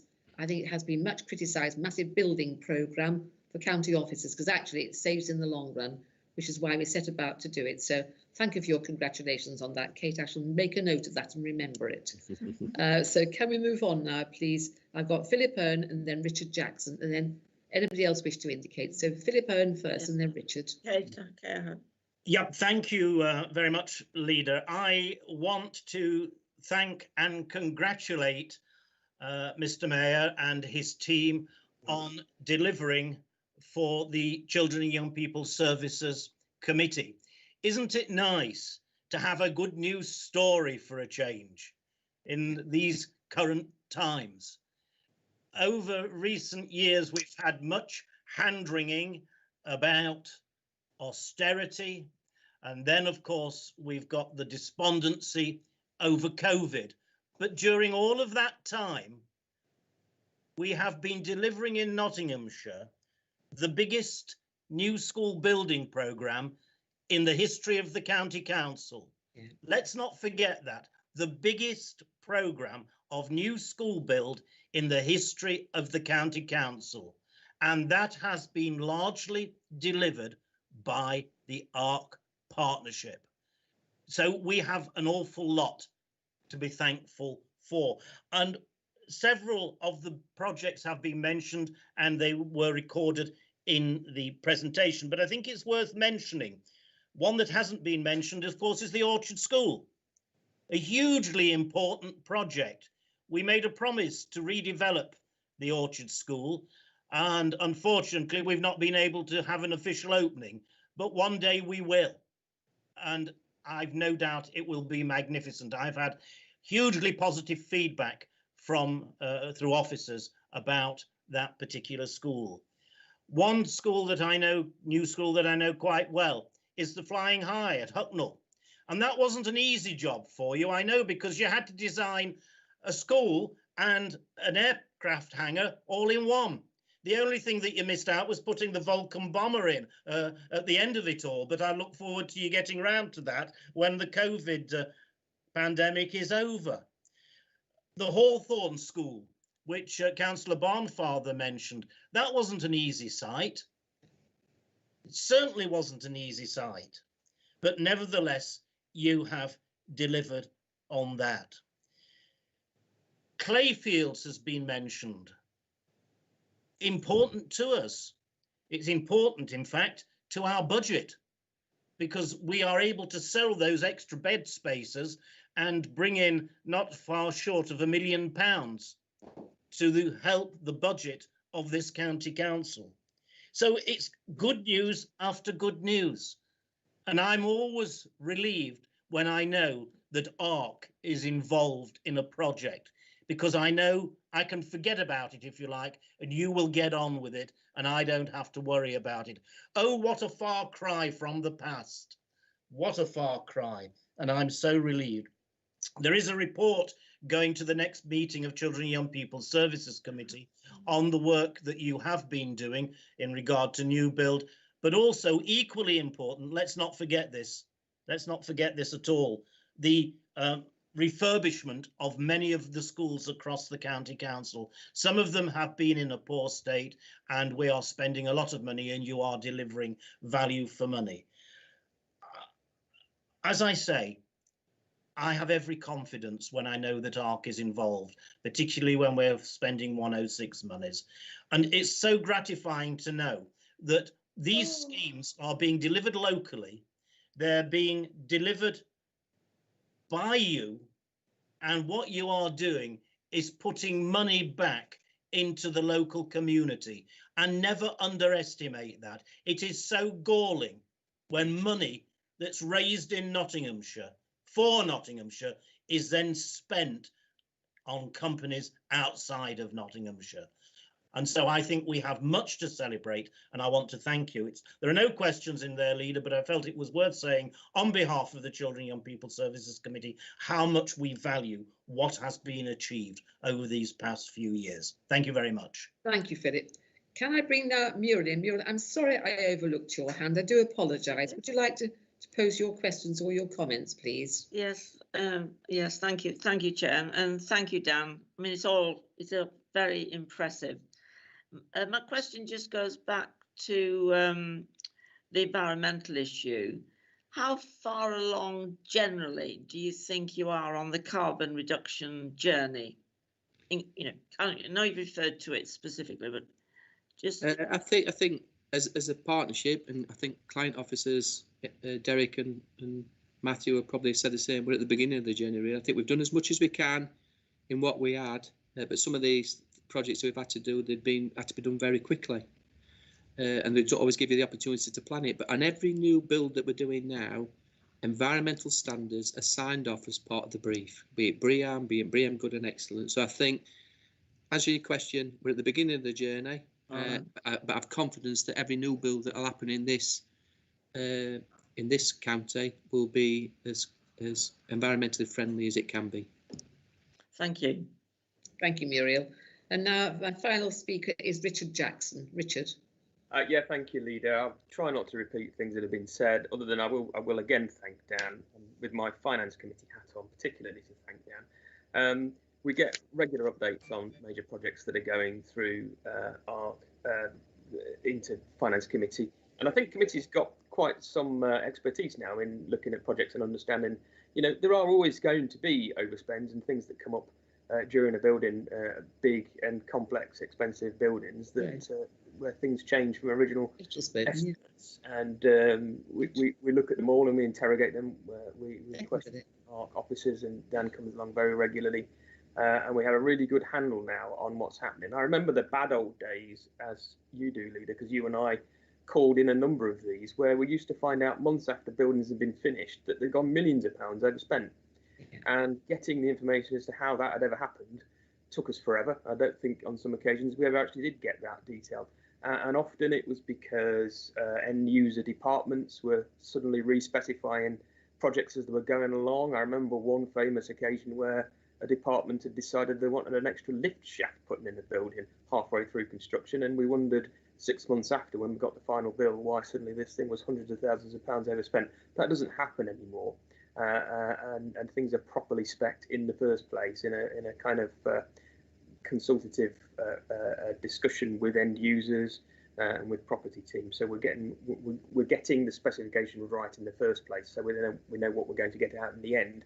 He's right, but it's not all about finances. And I know a lot of the projects that we've seen built in the last few years are far better than they would have been when this was being done purely in-house, and that really is the main thing. You know, if the school's a better place for the kids that are in them, and especially Orchard School, which is going to be a fantastic facility, as Philip Owen just said, for those pupils that are going to be using that, then that really is what it's all about. Dan, you mentioned Clayfields as your first project, and it was a baptism of fire, poison chalice, which you inherited halfway through. And I know there were frustrations within your team about what you'd inherited and the specifications, etc. That is in the middle of being built to, but you knuckled down and got it right in the end. And as Councillor Owen said, it's a great facility, which is not just looking after those young people in it, but it's making us an income as well. The final thing I'll say, I quite enjoyed sitting in on a board meeting last week in place of Councillor Adair, and I said then to Dan, I heard a couple of senior members, and it's not party political because they were in two different parties, walking out of a meeting when we used to have meetings in County Hall and saying, "Oh, why have Ark got 3 vans now?" And I sort of said, "What do you mean?" I said, "Well, all we do is look after County Hall." So for members that aren't or haven't had big projects built in their divisions, that's the only contact they have with Ark. What I suggested to Dan and his board was that they take part in the induction programme for new members and returning members in May. Hopefully that'll be a physical thing in County Hall, so if officers can take that back.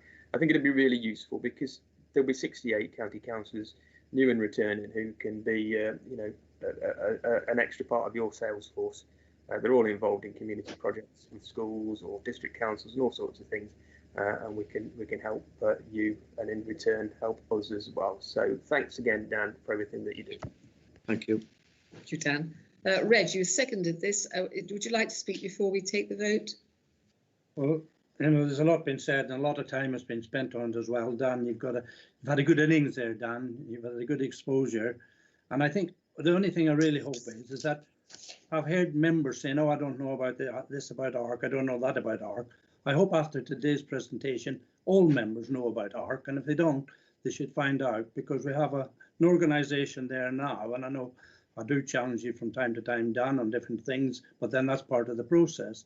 But you are an organisation that is delivering not just the concepts of what the county council want, you're delivering value for money for all the projects, whether it be schools or whatever else, for the county council. So the county council and the taxpayer can be really satisfied whatever project is done and managed by Ark is value for money. And that's the main thing. Okay, that's all I've got to say. Let's go to. Well, I think, Dan, you have more than satisfied our ambition to build good buildings in Nottinghamshire as a carbon neutral, to a high standard, on time, on price. And that's what we laid out that we wanted from you, and that's what you delivered. And I do remember we talked about the Nottinghamshire pound as well. The Nottinghamshire pound, what's spent in Nottinghamshire stays in Nottinghamshire, what's earned in Nottinghamshire. And so you have, again, fulfilled that. I know from time to time, perhaps we've been hard taskmasters. I do recall having sort of interesting conversations with you. You have more than delivered. And I think you can honestly say today that you've done a very good job, because they haven't been the easiest buildings. And from occasions, it seems that sometimes the sites you were given quite perversely, but you managed to make a good job of them. So thank you very much indeed. Is there anything else you'd like to say to the committee? Just thank you for giving me the time. Only thing I would say is that there's always two sides to this equation. We're only as good as our client, and I think in Derek Higton, Matthew Neal, and Adrian, we're joined up, and I just see me being part of that team, and we will continue to deliver. And just please get to understand what we do, and help us spread the word, and help us get some more work out of the districts if you can. That'd be very helpful. Thank you. Won't be there much longer to be helpful. Right, I'm going to put this to the vote now, but before I do, I need to say to you that Councillor Guilfoyle's had to leave the meeting.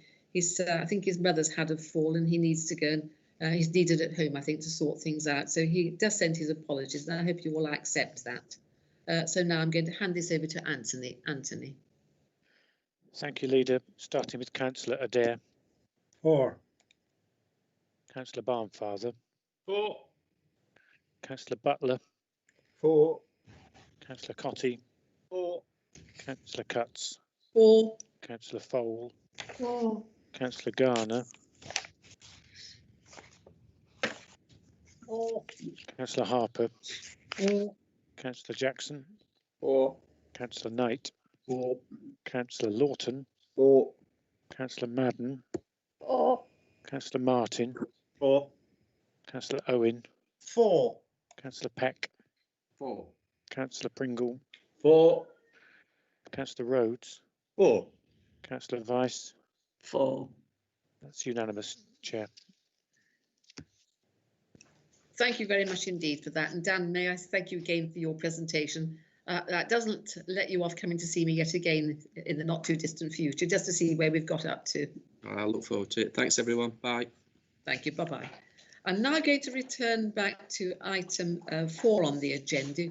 You will recall we have a guest who's been waiting quite patiently for quite a long time now.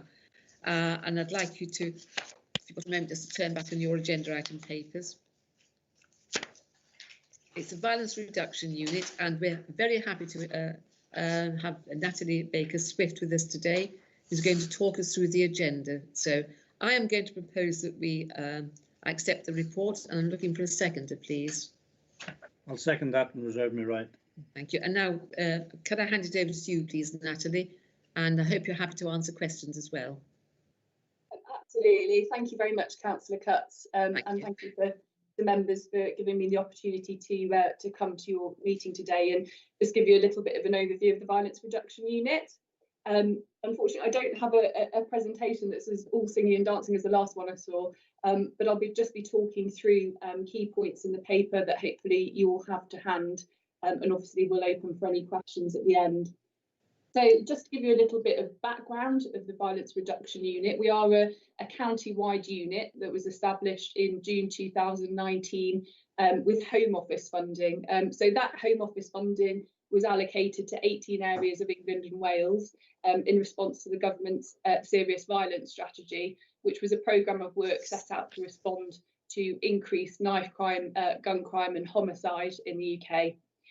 So we're essentially a multi-agency collaboration of specialists. So I work for the police. We have members from public health, from local authorities, including early help and youth justice from the county. And also what's really core to our approach is having community organisations involved as well. So our focus is very much on incorporating a whole system public health approach to violence, accepting the old adage that you can't arrest your way out of the problem. So we take very much an early intervention and prevention public health approach. So this means essentially looking beyond an issue to understand what's driving it, so social determinants and structural factors. And we work on the premise that prevention is better than cure. So recognising that throughout a life course approach, there are opportunities for prevention, even after the problem has started to emerge. So public health approaches are always very much consciously located within a wider system. So as I say, we're bringing that multi-agency approach together rather than working in isolation. So a little bit about the organisation of the VRU and what that looks like. So we have a strategic violence reduction board in place that's chaired by Paddy Tipping, Police and Crime Commissioner, and that's attended by county officers, including the Director of Public Health, Children's Services, as well as CCG representation. and we also have the Chief Constable on the board, prison governor and educational representatives. At an operational level, we have a multi-agency team that's established under the directorship of Dave Wakelin, who's from Gedling Borough Council, with both city and county council staff represented in their specialist areas. So we are now in our second year of funding, with the expectation that a similar settlement of 880,000 will be made available from April 2021. So if I just tell you a little bit about what we're here to do and our key deliverables as a unit. So one of our primary focuses in that public health approach is actually understanding the need and evidence in the context of Nottinghamshire. So we've produced a strategic needs assessment focused on serious violence, which was published in March 2020. It is available on our website, but I'm happy to provide that to members. That identifies the drivers of serious violence in the local area and identifies those cohorts of people that are most affected by serious violence. And that is actually currently being refreshed for republication again in March 2021. Following the strategic needs assessment, we produced a serious violence reduction response strategy, which essentially sets out how recommendations in the SNA will be taken forward. And I'll take you through a little bit of the content of that as I speak. And finally, recognising again that our communities have such a large part to play in ensuring a sustainable solution, we have a community and stakeholder engagement plan. So just to briefly give you a few key findings of the strategic needs assessment and how we've responded to that. So a lot of these will probably be self-evident, but it was important that we obviously gathered the evidence and the understanding so we could put that in our documentation and understand what it looked like in Nottinghamshire. So we know that there are important contextual factors for serious violence, and in particular deprivation and inequality experienced in some communities. We know that males are overrepresented as perpetrators and victims of serious violence. We know that there are particular patterns of violence in relation to the nighttime economy. We know that there is substantial variation in risk factors observed in violence across Nottingham City and Nottinghamshire, and hence why with all our intervention approaches we look to take a place-based approach, which is absolutely indispensable in addressing these factors. The evidence base also emphasises the importance of early years and childhood, so the value of early intervention with young people and addressing the underlying issues that contribute to offending behaviour. So that's a very brief overview of our key finding. It's a 300-page document, but there is an executive summary if you wish to read that in more detail. And in terms of our response strategy, how we're responding to those key findings, we've identified the following priorities. So firstly, data, intelligence and evidence base. So we recognise that using robust data and evidence base is absolute key tenet of the public health approach. So we've prioritised evaluation of interventions to understand what works to reduce violence locally. Violence reduction is actually an emerging field that there isn't a huge amount of evidence out there nationally or internationally, but this is something that we're looking to build on alongside the other 17 violence reduction units in England and Wales. And to ensure a robust data architecture across the VRU area, we're working with partners to also improve data sharing and quality. Our second priority is around taking trauma-informed approaches to personal resilience and also focusing on contextual safeguarding. So we're committed to working with partners to implement trauma-informed practice across agencies, recognising the impact that adverse childhood experiences may have in influencing an individual becoming either a victim or a perpetrator of violent crime. We're looking to take a whole systems approach. This will extend to workforce development in the first phase and potentially looking at reviewing policies and procedures across agencies to ensure that they take account of that trauma-informed approach in the second phase. Within the contextual safeguarding priority, we're working with Rachel Miller from the County Council to undertake 2 contextual safeguarding pilots. For those of you who may not be aware of this terminology, essentially contextual safeguarding goes beyond the traditional realms of safeguarding, which, as you know, primarily concentrates on risks within the home. This takes it into extra familial settings, so place-based safeguarding. So, for example, if there's a specific street or even a stairwell where violent incidents are often occurring, we need to understand what the risk factors are in those areas and how agencies can work together to reduce that risk. And if I concentrate on our third priority, community capacity building and empowerment, I can't emphasise how important this is to us. So activity in this workstream is very much directed to building that sustainability and empowering communities to problem solve. They're the people living and working in our communities. They have the knowledge, they have the understanding of what's happening in their communities, and so building their capacity and the capacity of young people to have a voice is absolutely essential. So some of the key activities we've undertaken within this priority include the appointment of community ambassadors, who are essentially people within county and city communities who have that knowledge and understanding, have a voice within the community, and can be our sounding board and sort of key points for consultation on any interventions we're looking to undertake. We've also commissioned a community assets assessment, and this has been commissioned to Mansfield CVS and Nottingham CVS to actually look at all the assets that are available, whether it be physical assets such as youth centres, or whether it be people, or whether it be parks, etc., that are available to those young people, and how it can help with building resilience and where the gaps potentially are within those communities. And finally, within this priority, we're also implementing an incubation hub for our colleagues in the third sector to ensure that they've got the capacity and capability to resolve problems at a grassroots level. Youth work, mentoring, education, training and employment is our fourth priority. So we're working with the National Youth Agency to establish an accessible youth work pathway and youth work accreditation across the county, both in statutory and third sectors. And this will include continuous professional development for those who are already accredited youth workers, and a pathway into youth work for those who aren't. And finally, enforcement, rehabilitation and resettlement. We work very, very closely with colleagues in Force who receive surge funding alongside our VRU funding to augment targeted prevention and enforcement activity. Some of the interventions that are taking place under this priority for us are accepting that the life course approach is needed, right when a risk has occurred.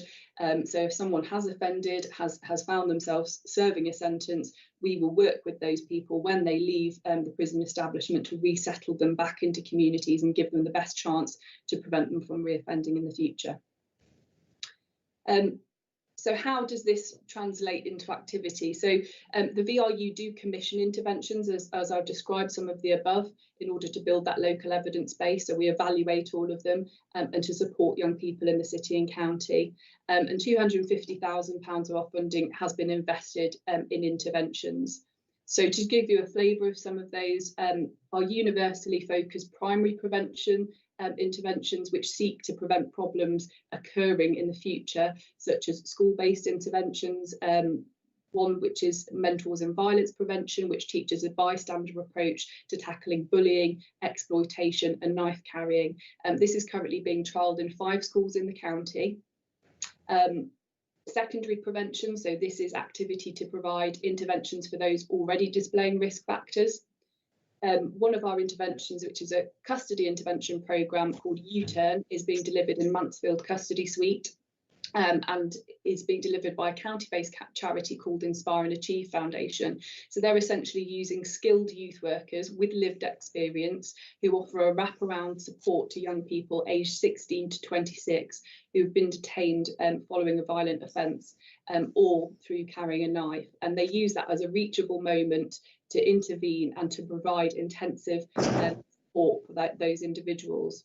I'm really happy to say within 6 months of this project running, there's 24 young people on that current cohort, and during that 6 months they've been supported into education, training and employment. 2 are now have a full-time job, 12 have been processed into education and training, 2 are actively seeking employment, 12 have been assisted in finding suitable accommodation, and what's really remarkable is 24 to 100% of those young people, none of them have reoffended during that period. That's really positive. In terms of one-to-one, another intervention we're doing, so one-to-one interventions for young people impacted by domestic violence. We're commissioning Women's Aid in the north of the county and Juno in the south of the county to deliver trauma-informed one-to-one interventions to support young children and young people where they're growing up in a home where weapon-enabled domestic violence is prevalent. So we're working with those young people to provide them practical advice around what to do in such a situation, but also to manage the trauma that they're experiencing now, accepting that adverse childhood experiences such as that may lead them to become a perpetrator or an offender later in life. And finally, another example, Red Thread. So we funded Red Thread, who are essentially a youth work outreach programme in the city at QMC for the last year, but we've recently undertaken a scoping exercise, and we're rolling that programme out to Kings Mill Hospital in the county as a result of identified significant levels of hospital presentations due to assaults. So a youth worker will be going into Kings Mill very shortly. And finally, in terms of our tertiary prevention activity, again, which seeks to resettle people back into the community, I described we have a custody resettlement through the GATE programme. In terms of our research and evaluation, so we commission our interventions, we also spend a significant amount of our funding undertaking research and evaluation. This is enabled by analysts within the team, partnership analysts, and also some of our local academic institutions and research partners. So we're investing in opportunities to engage with those at risk to better understand their needs and drivers in order to shape our targeted support and inform our commissioning going forward. So an example of this is engagement with girls and young women to understand their experiences of serious violence and exploitation. There was a fantastic report done in 2013 commissioned by the Police and Crime Commissioner's Office called Breaking Barriers, which looked at this exact subject, but actually knowing that since 2013 social media has obviously been so prevalent in the lives of young people, and how that impacts around serious violence is really, really important to understand. We're also working with Nottingham Trent University to undertake a research exercise around the success of perpetrator-focused domestic violence interventions, and again, happy to share the results of that when they're available. So the key achievements of the VRU to date. So we have been, out of all the 18 VRUs assessed as having best practice around community engagement as a result of the National Evaluation commissioned by the Home Office and undertaken by Ipsos Mori. We've also been asked to lead the National Domestic Violence Network by the Home Office, so we can share evidence, best practice and learning around domestic violence with partners and national networks. In terms of our outcomes, during our first year, which was essentially a 6-month term once the team was up and running, we managed to support over 578 young people aged 10 to 25 through those primary, secondary and tertiary interventions which I described. And this year to date, I'm really pleased to say we've managed to support 900 young people through one-to-one and group work, and also through our recent social media campaign, which has been really, really successful. 80,000 young people aged up to 25 have been reached across the city and county. So what does this look like in terms of performance? It's obviously really important to say that a public health approach is very much about the long term and how you can, through that life course, prevent somebody becoming a victim or a perpetrator of serious violence. But there are some existing indicators that can tell us that we're on the right track. So East Midlands. So we are seeing evidence of that impact from investment of the VRU, surge funding from the force, but also not least partners within the county such as Youth Justice Service, among others, who've adopted a more tailored approach to working with individuals to ensure they're able to access the right kind of support. And just to finalise my report, it's important to reflect on the pandemic and COVID and how we've seen that impact serious violence. There was an initial reduction in public space violence during the first lockdown, as you'd expect. Unfortunately, we have seen an increase in the incidence of domestic violence as people have been at home and those risk factors are potentially increased, and where survivors of domestic violence haven't been able to potentially escape a situation. Unfortunately, as we've gone back into out of lockdown 1 and during the summer, we did see public space knife offences return to the sort of normal levels. I'm yet to see what the results will be of the most recent lockdown, but I'm happy to say that pretty much all of our interventions have been able to continue in one way or another. So we've continued with our targeted youth outreach. We've continued to support young people with counselling and trauma-informed support, most of which has been done either online or within schools. That's an overview of my report, Chair. So I will be obviously open to any questions if anybody has any. Well, thank Natalie. That's a very comprehensive report. I mean, it overlaps with so much of the work that we do as a local authority with our youth work with young people in schools. So it's a really interesting report to hear that. And of course, we have the very sad experience of the ICSA inquiry, and I think all of us feel very strongly about young people and their safety within their home as well. The first hand up is Tony Harper. So, Tony, would you like to ask your question? Yeah, thank you, Leader. Thank you, Natalie. Well done, a good presentation. As you rightly said, prevention is better, less harmful and cheaper than detection. So that is definitely the route to go down. You mentioned going into schools. Can I ask, is this being delivered by warranted police officers? And secondly, do you know how many of these schools are actually based in the county, i.e. not including the city figure, please? Yeah, of course. So in terms of the interventions being delivered, none of them are being delivered by police officers. We are working closely with our schools and early intervention officers who are, as you know, based in city and county schools. All of our interventions are delivered by professionals from third-party delivery partners, so often skilled youth workers or subject matter experts in those areas who are maybe trained in trauma-informed approaches. In terms of interventions being delivered in county schools, the intervention that I described, which is currently taking place this year, is the Mentors in Violence Prevention. That's taking place in 10 schools overall, county-wide, and 5 of those are in the county. To answer your question, Tony? Thank you. Yes. Yes, Rachel. Thank you, Chair. I welcome this partnership working. It's far too long that agencies have worked alone. And also it's brilliant that this multi-agency work is not just at strategic level, but on the ground as well. My question is about county lines and the effect on whole communities across Nottinghamshire, and is in 2 parts. Firstly, how many incidents of cuckooing has there been across the county? This is causing inordinate misery for our communities as the addicts' housing is taken over. Does the VRU regularly communicate with the housing partners such as borough and district councils, housing associations, frameworks, stone water, and/or addiction services like Change Grown Lives to identify addicts who may be vulnerable to cuckooing? The second aspect is what you've slightly touched on already under the COVID lockdown. We have seen an end of proactive policing, unfortunately, our force largely being reactive.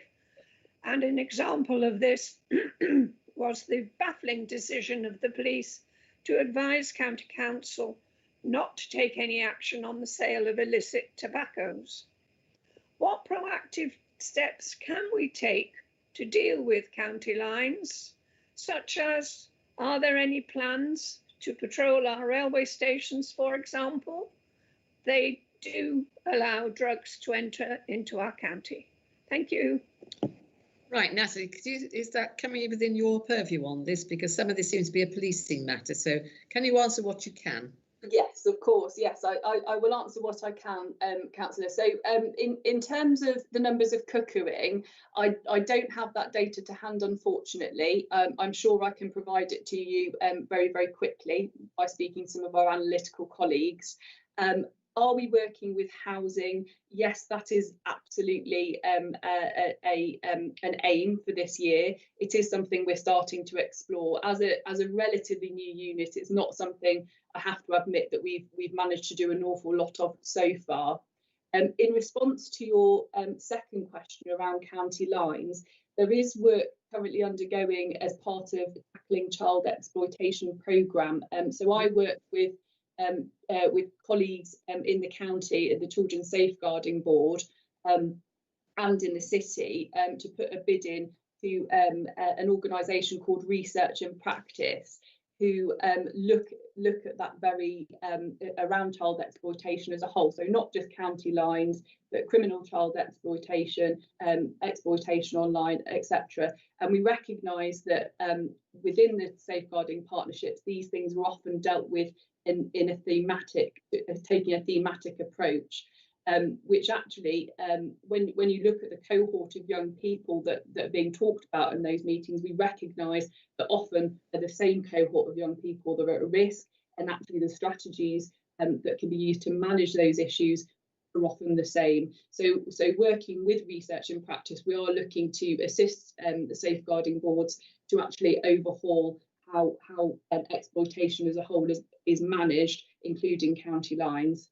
And to answer your question specifically around working within train stations, we are in talks with National Rail and also British Transport Police to explore this, and it's something that they would absolutely welcome. So it's potentially one that we would commission going into the next financial year. Thank you. Okay. David Martin. Yeah, thank you, Chair. Yeah, I welcome the inclusion of the youth work and the mentoring, education, training and employment in this report. And it's critical that we work hard to identify the root causes of violence and criminality amongst children and young people across Nottinghamshire. I also welcome on top the 880,000 VRU funding. There's also an early intervention fund of 690,000. Can I ask for a breakdown of what types of projects that will be funding and what it's going to be spent on across the county? According to a recent report, violence amongst young people is often based on race, class and gender stereotypes rather than actual living realities. So we're talking about an issue rather than actually engaging with the very people who are affected. What are the Violence Reduction Unit doing to actually engage with young people? Because it's okay to bring ambassadors in, but are we engaging with the right age group? Because obviously, if we went through NCC's youth services to get to the age group that use our youth services, that stops around 14, and the people that are causing the real issues here are between 15 and 20. They're the age group that we need to be targeting. So, what areas are you doing to work around engaging with that group? I mean, I remember growing up in my area, I was quite fortunate because there was lots to do.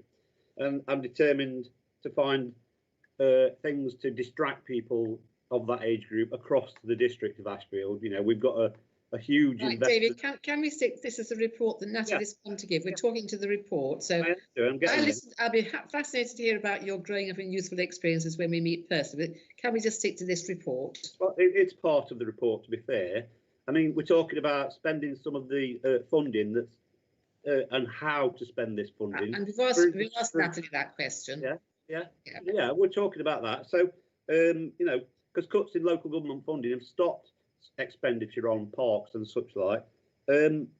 So how can this extra funding assist in providing services that keep our young people across the county off the streets in the more urban areas where the deprivation levels are higher? You know, so will community ambassadors or youth workers, how will that work? How do you envisage that funding stream working? Thank you, Natalie.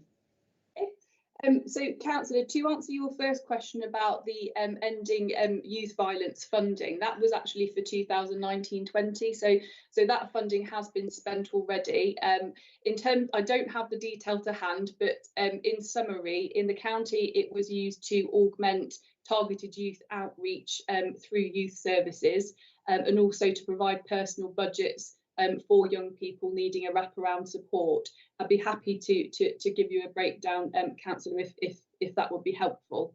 In terms of how we're engaging with those at risk, we've done a lot of qualitative engagement right through the age spectrum, so right from sort of 10-year-olds up to 25, and that's included going into alternative provisions where there are young people at risk, right through going into Nottingham Prison and Ramsey Prison to actually engage with people who've already offended to understand their experiences of serious violence, what has led them down that path, and how we might prevent that in the future. In terms of youth provision, so the community assets assessment, which I briefly described in my report, is aimed at very much that. So where are the gaps in youth provision? How can we support young people through resources in the county? There will be some recommendations that come out of that will be shared with colleagues in the county to act upon in the future. And that report will be delivered in March 2021. Does that answer your questions? Yeah, it does. I mean, we have Reaper in Ashfield. We're not coming back again. Yes, it does. So I'm going to move on now. Are there any more speakers? Thanks, Chair. Yeah. Are there any more speakers to this? I'm conscious that time is ticking. Kate, you've got your hand up. Kate Fole. Are you muted still, Kate? I can't see you. Sorry. Thank you. I will be quick.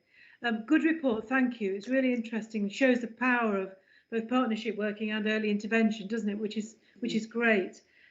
Just a couple of questions. One is around the funding. This is the kind of thing that I think ought to be mainstream, isn't it? You shouldn't really have to keep bidding for it and hoping you get the money. It's clearly very valuable work, and it's working. I've just a question to ask. This is in the report. This is paragraph 13. It's on page 14 of our papers. It talks about community capacity building and empowerment, and says that the work streams directed towards building sustainability and empowering communities to problem solve, and including capacity building. I'd just be really interested to know a little bit more about what that means. Yes, of course. Yeah, of course, no problem. So, so one of the interventions I described is the incubation hub. So we're working to provide colleagues in the third sector, so with the means to evaluate their interventions, with the means to apply for bidding themselves so they become a sustainably funded organisation, with the means to ensure that youth workers within our communities are properly trained in safeguarding, are properly trained in information sharing. We've also made deployable resource available from the city and county to assist them with anything that they might need. So essentially that priority is aimed at making sure that our third sector partners within the community, our grassroots organisations, have the means to be effective and demonstrate their effectiveness. Thank you. Right, well, we've got the recommendations being proposed and seconded. Unless there are any more people who wish to come into this conversation, I don't want to cut it short anywhere.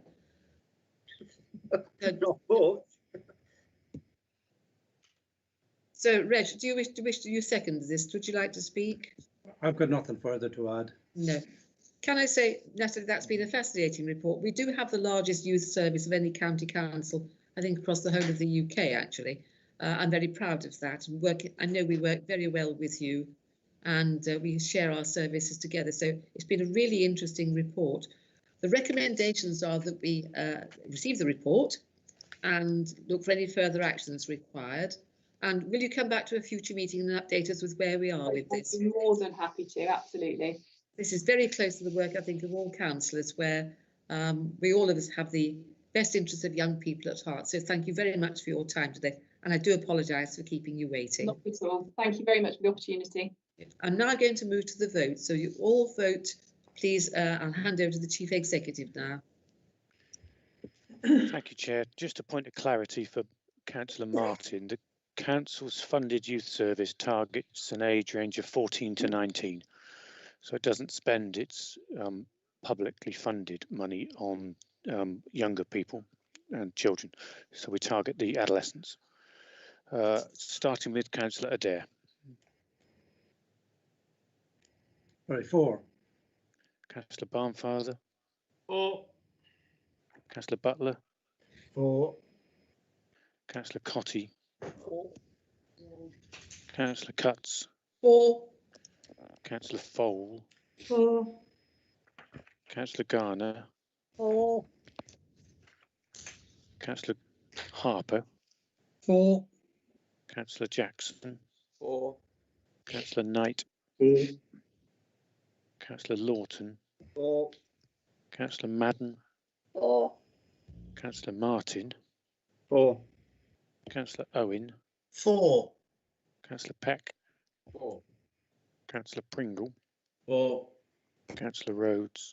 4. Councillor Vice. 4. Also unanimous, Chair. Thank you very much, Chief Executive, and thank you, Natalie, for your time today. We look forward to seeing you in the future. Can we now move on to agenda item 7, and this is regarding the census that will be taken in 2021. It's set out for you on the pages there, as you can see before you. I think it's going to be quite interesting. There's a councillor handbook this time. I'm not entirely sure what a councillor handbook's going to do, because as I thought, counting people and sitting them down is probably not something that we can do. But if you're interested, there is one that you can apply for. So the recommendations are: we agree to receive an update on the County Council's input to the Census 2021 and determine whatever further information, and review the Council's handbook as well. So that will really add to our pleasure in this census. So I'm going to propose we debate this agenda item. Do I have a seconder, please? I'll second that and reserve the right. Thank you very much. Would anyone like to speak to this? You'll see we're spending money, and we also have to have 2 officers there. Rachel, I think your hand's up, isn't it? You keep moving about my screen, Rachel. Can you stay there?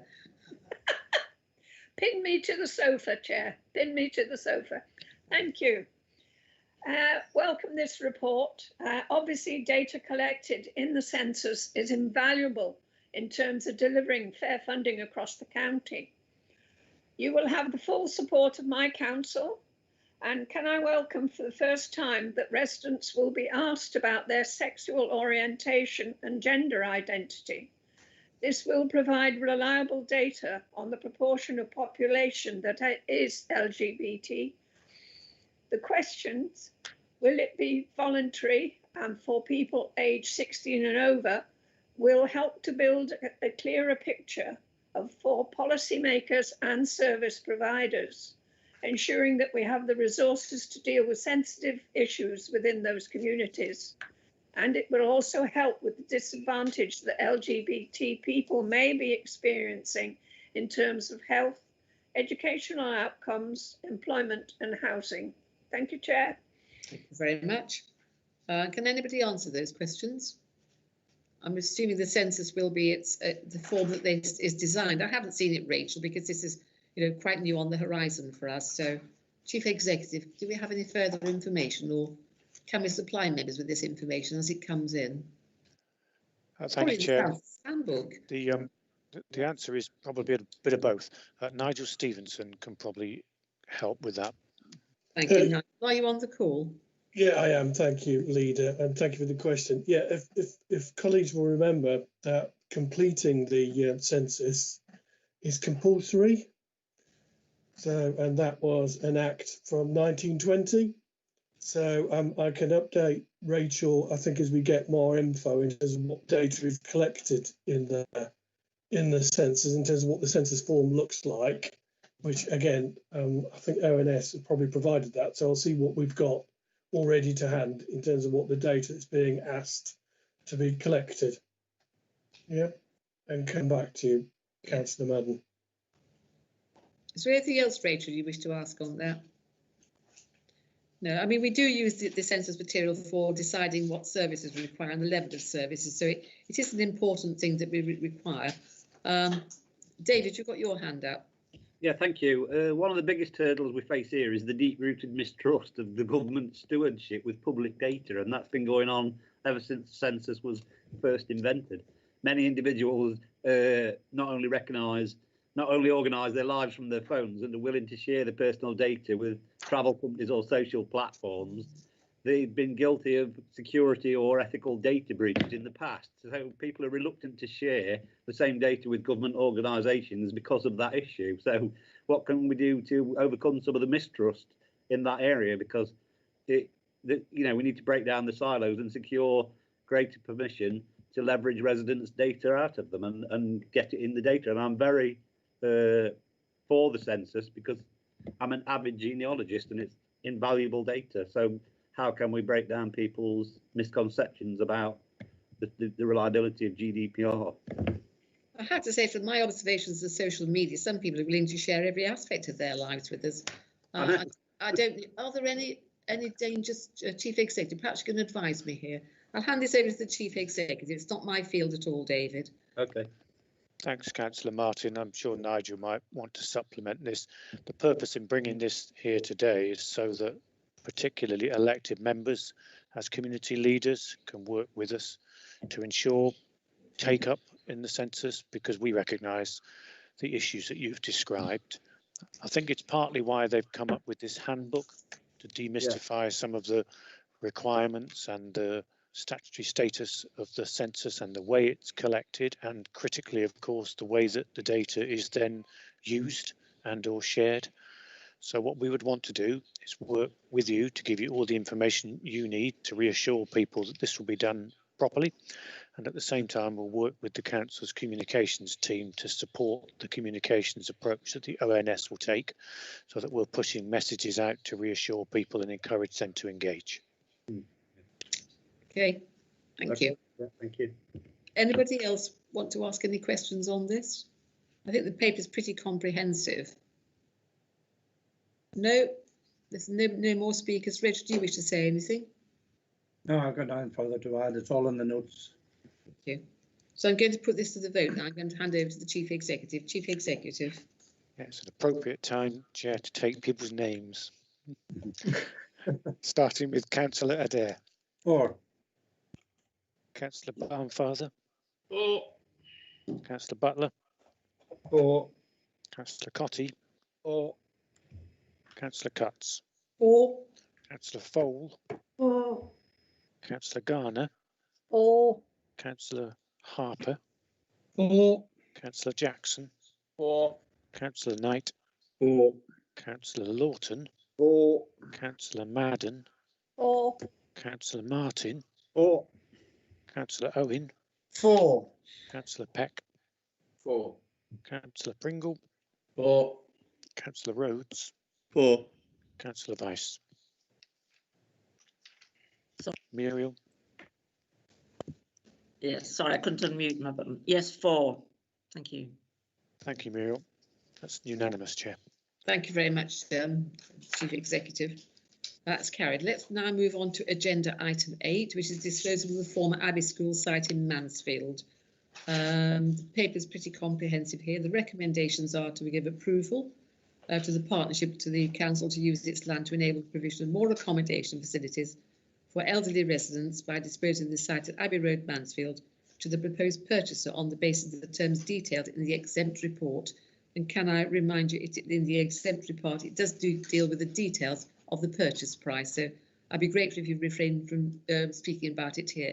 If you wish to talk about this item, of course, we can do so after we've gone into the private session. That's the purchase price. So do I have any speakers? I'm going to propose this, by the way. Reg, are you going to second this? I'll second that and reserve the right. Anybody wish to speak to this item? John, you've got your hand up. John Peck. Yeah, just to say that we support the report. I know the site, it is indeed constrained in the way that the report describes, and I think that the deal that has been done, without mentioning the purchase price, appears to be an excellent one, and I suppose, slightly fortuitous in the way that this organisation is there to be able to make a very useful use of the site, with providing some, no doubt, excellent accommodation. So that's very good. Thank you. Would anybody else like to make any comments on it? Remember, Councillor Garner's declared an interest in this and won't be taking any part in the conversation. No, is that generally we have approval then? Right, I'm going to hand over to the Chief Executive now, who will again call the register. Starting with Councillor Adair. 4. Councillor Barnfather. 4. Councillor Butler. 4. Cotty. 4. Councillor Cutts. 4. Councillor Fole. 4. Councillor Garner. Yeah, okay, so an abstention would be fine. Councillor Guilfoyle is absent. Councillor Harper. 4.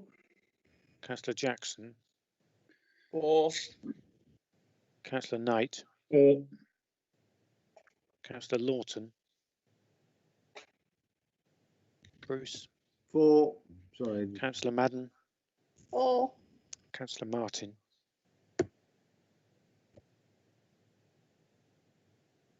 Yeah, David indicated that's fine. Councillor Owen. 4. Councillor Peck. 4. Councillor Pringle. 4. Councillor Rhodes. 4. Councillor Vice. 4. Thank you. It's carried. Thank you very much, members.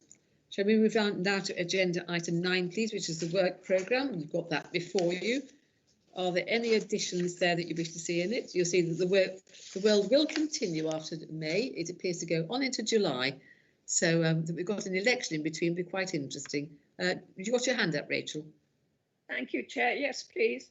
Could we ask for a review of the County Council's property estate?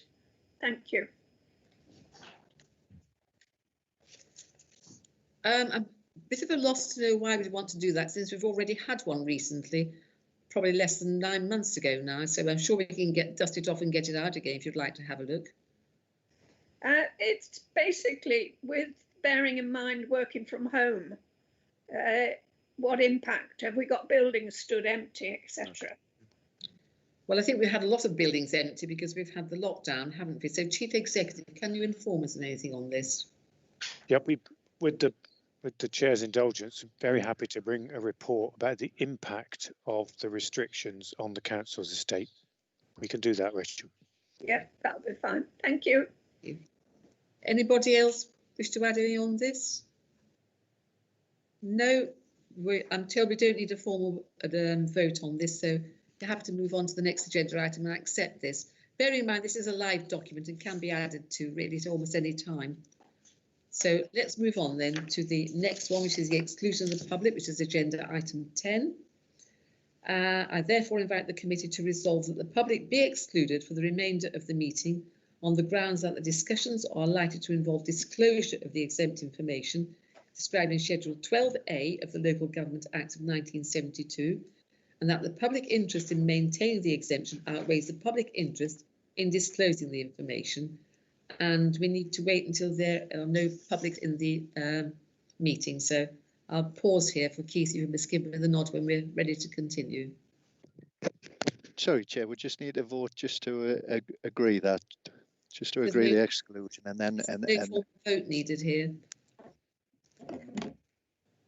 Sorry, is it? Yes, that has been agreed, has it? I don't mind taking a vote if you'd like one, but I think I think we just need the members just to indicate rather than doing the roll call on this occasion, is it?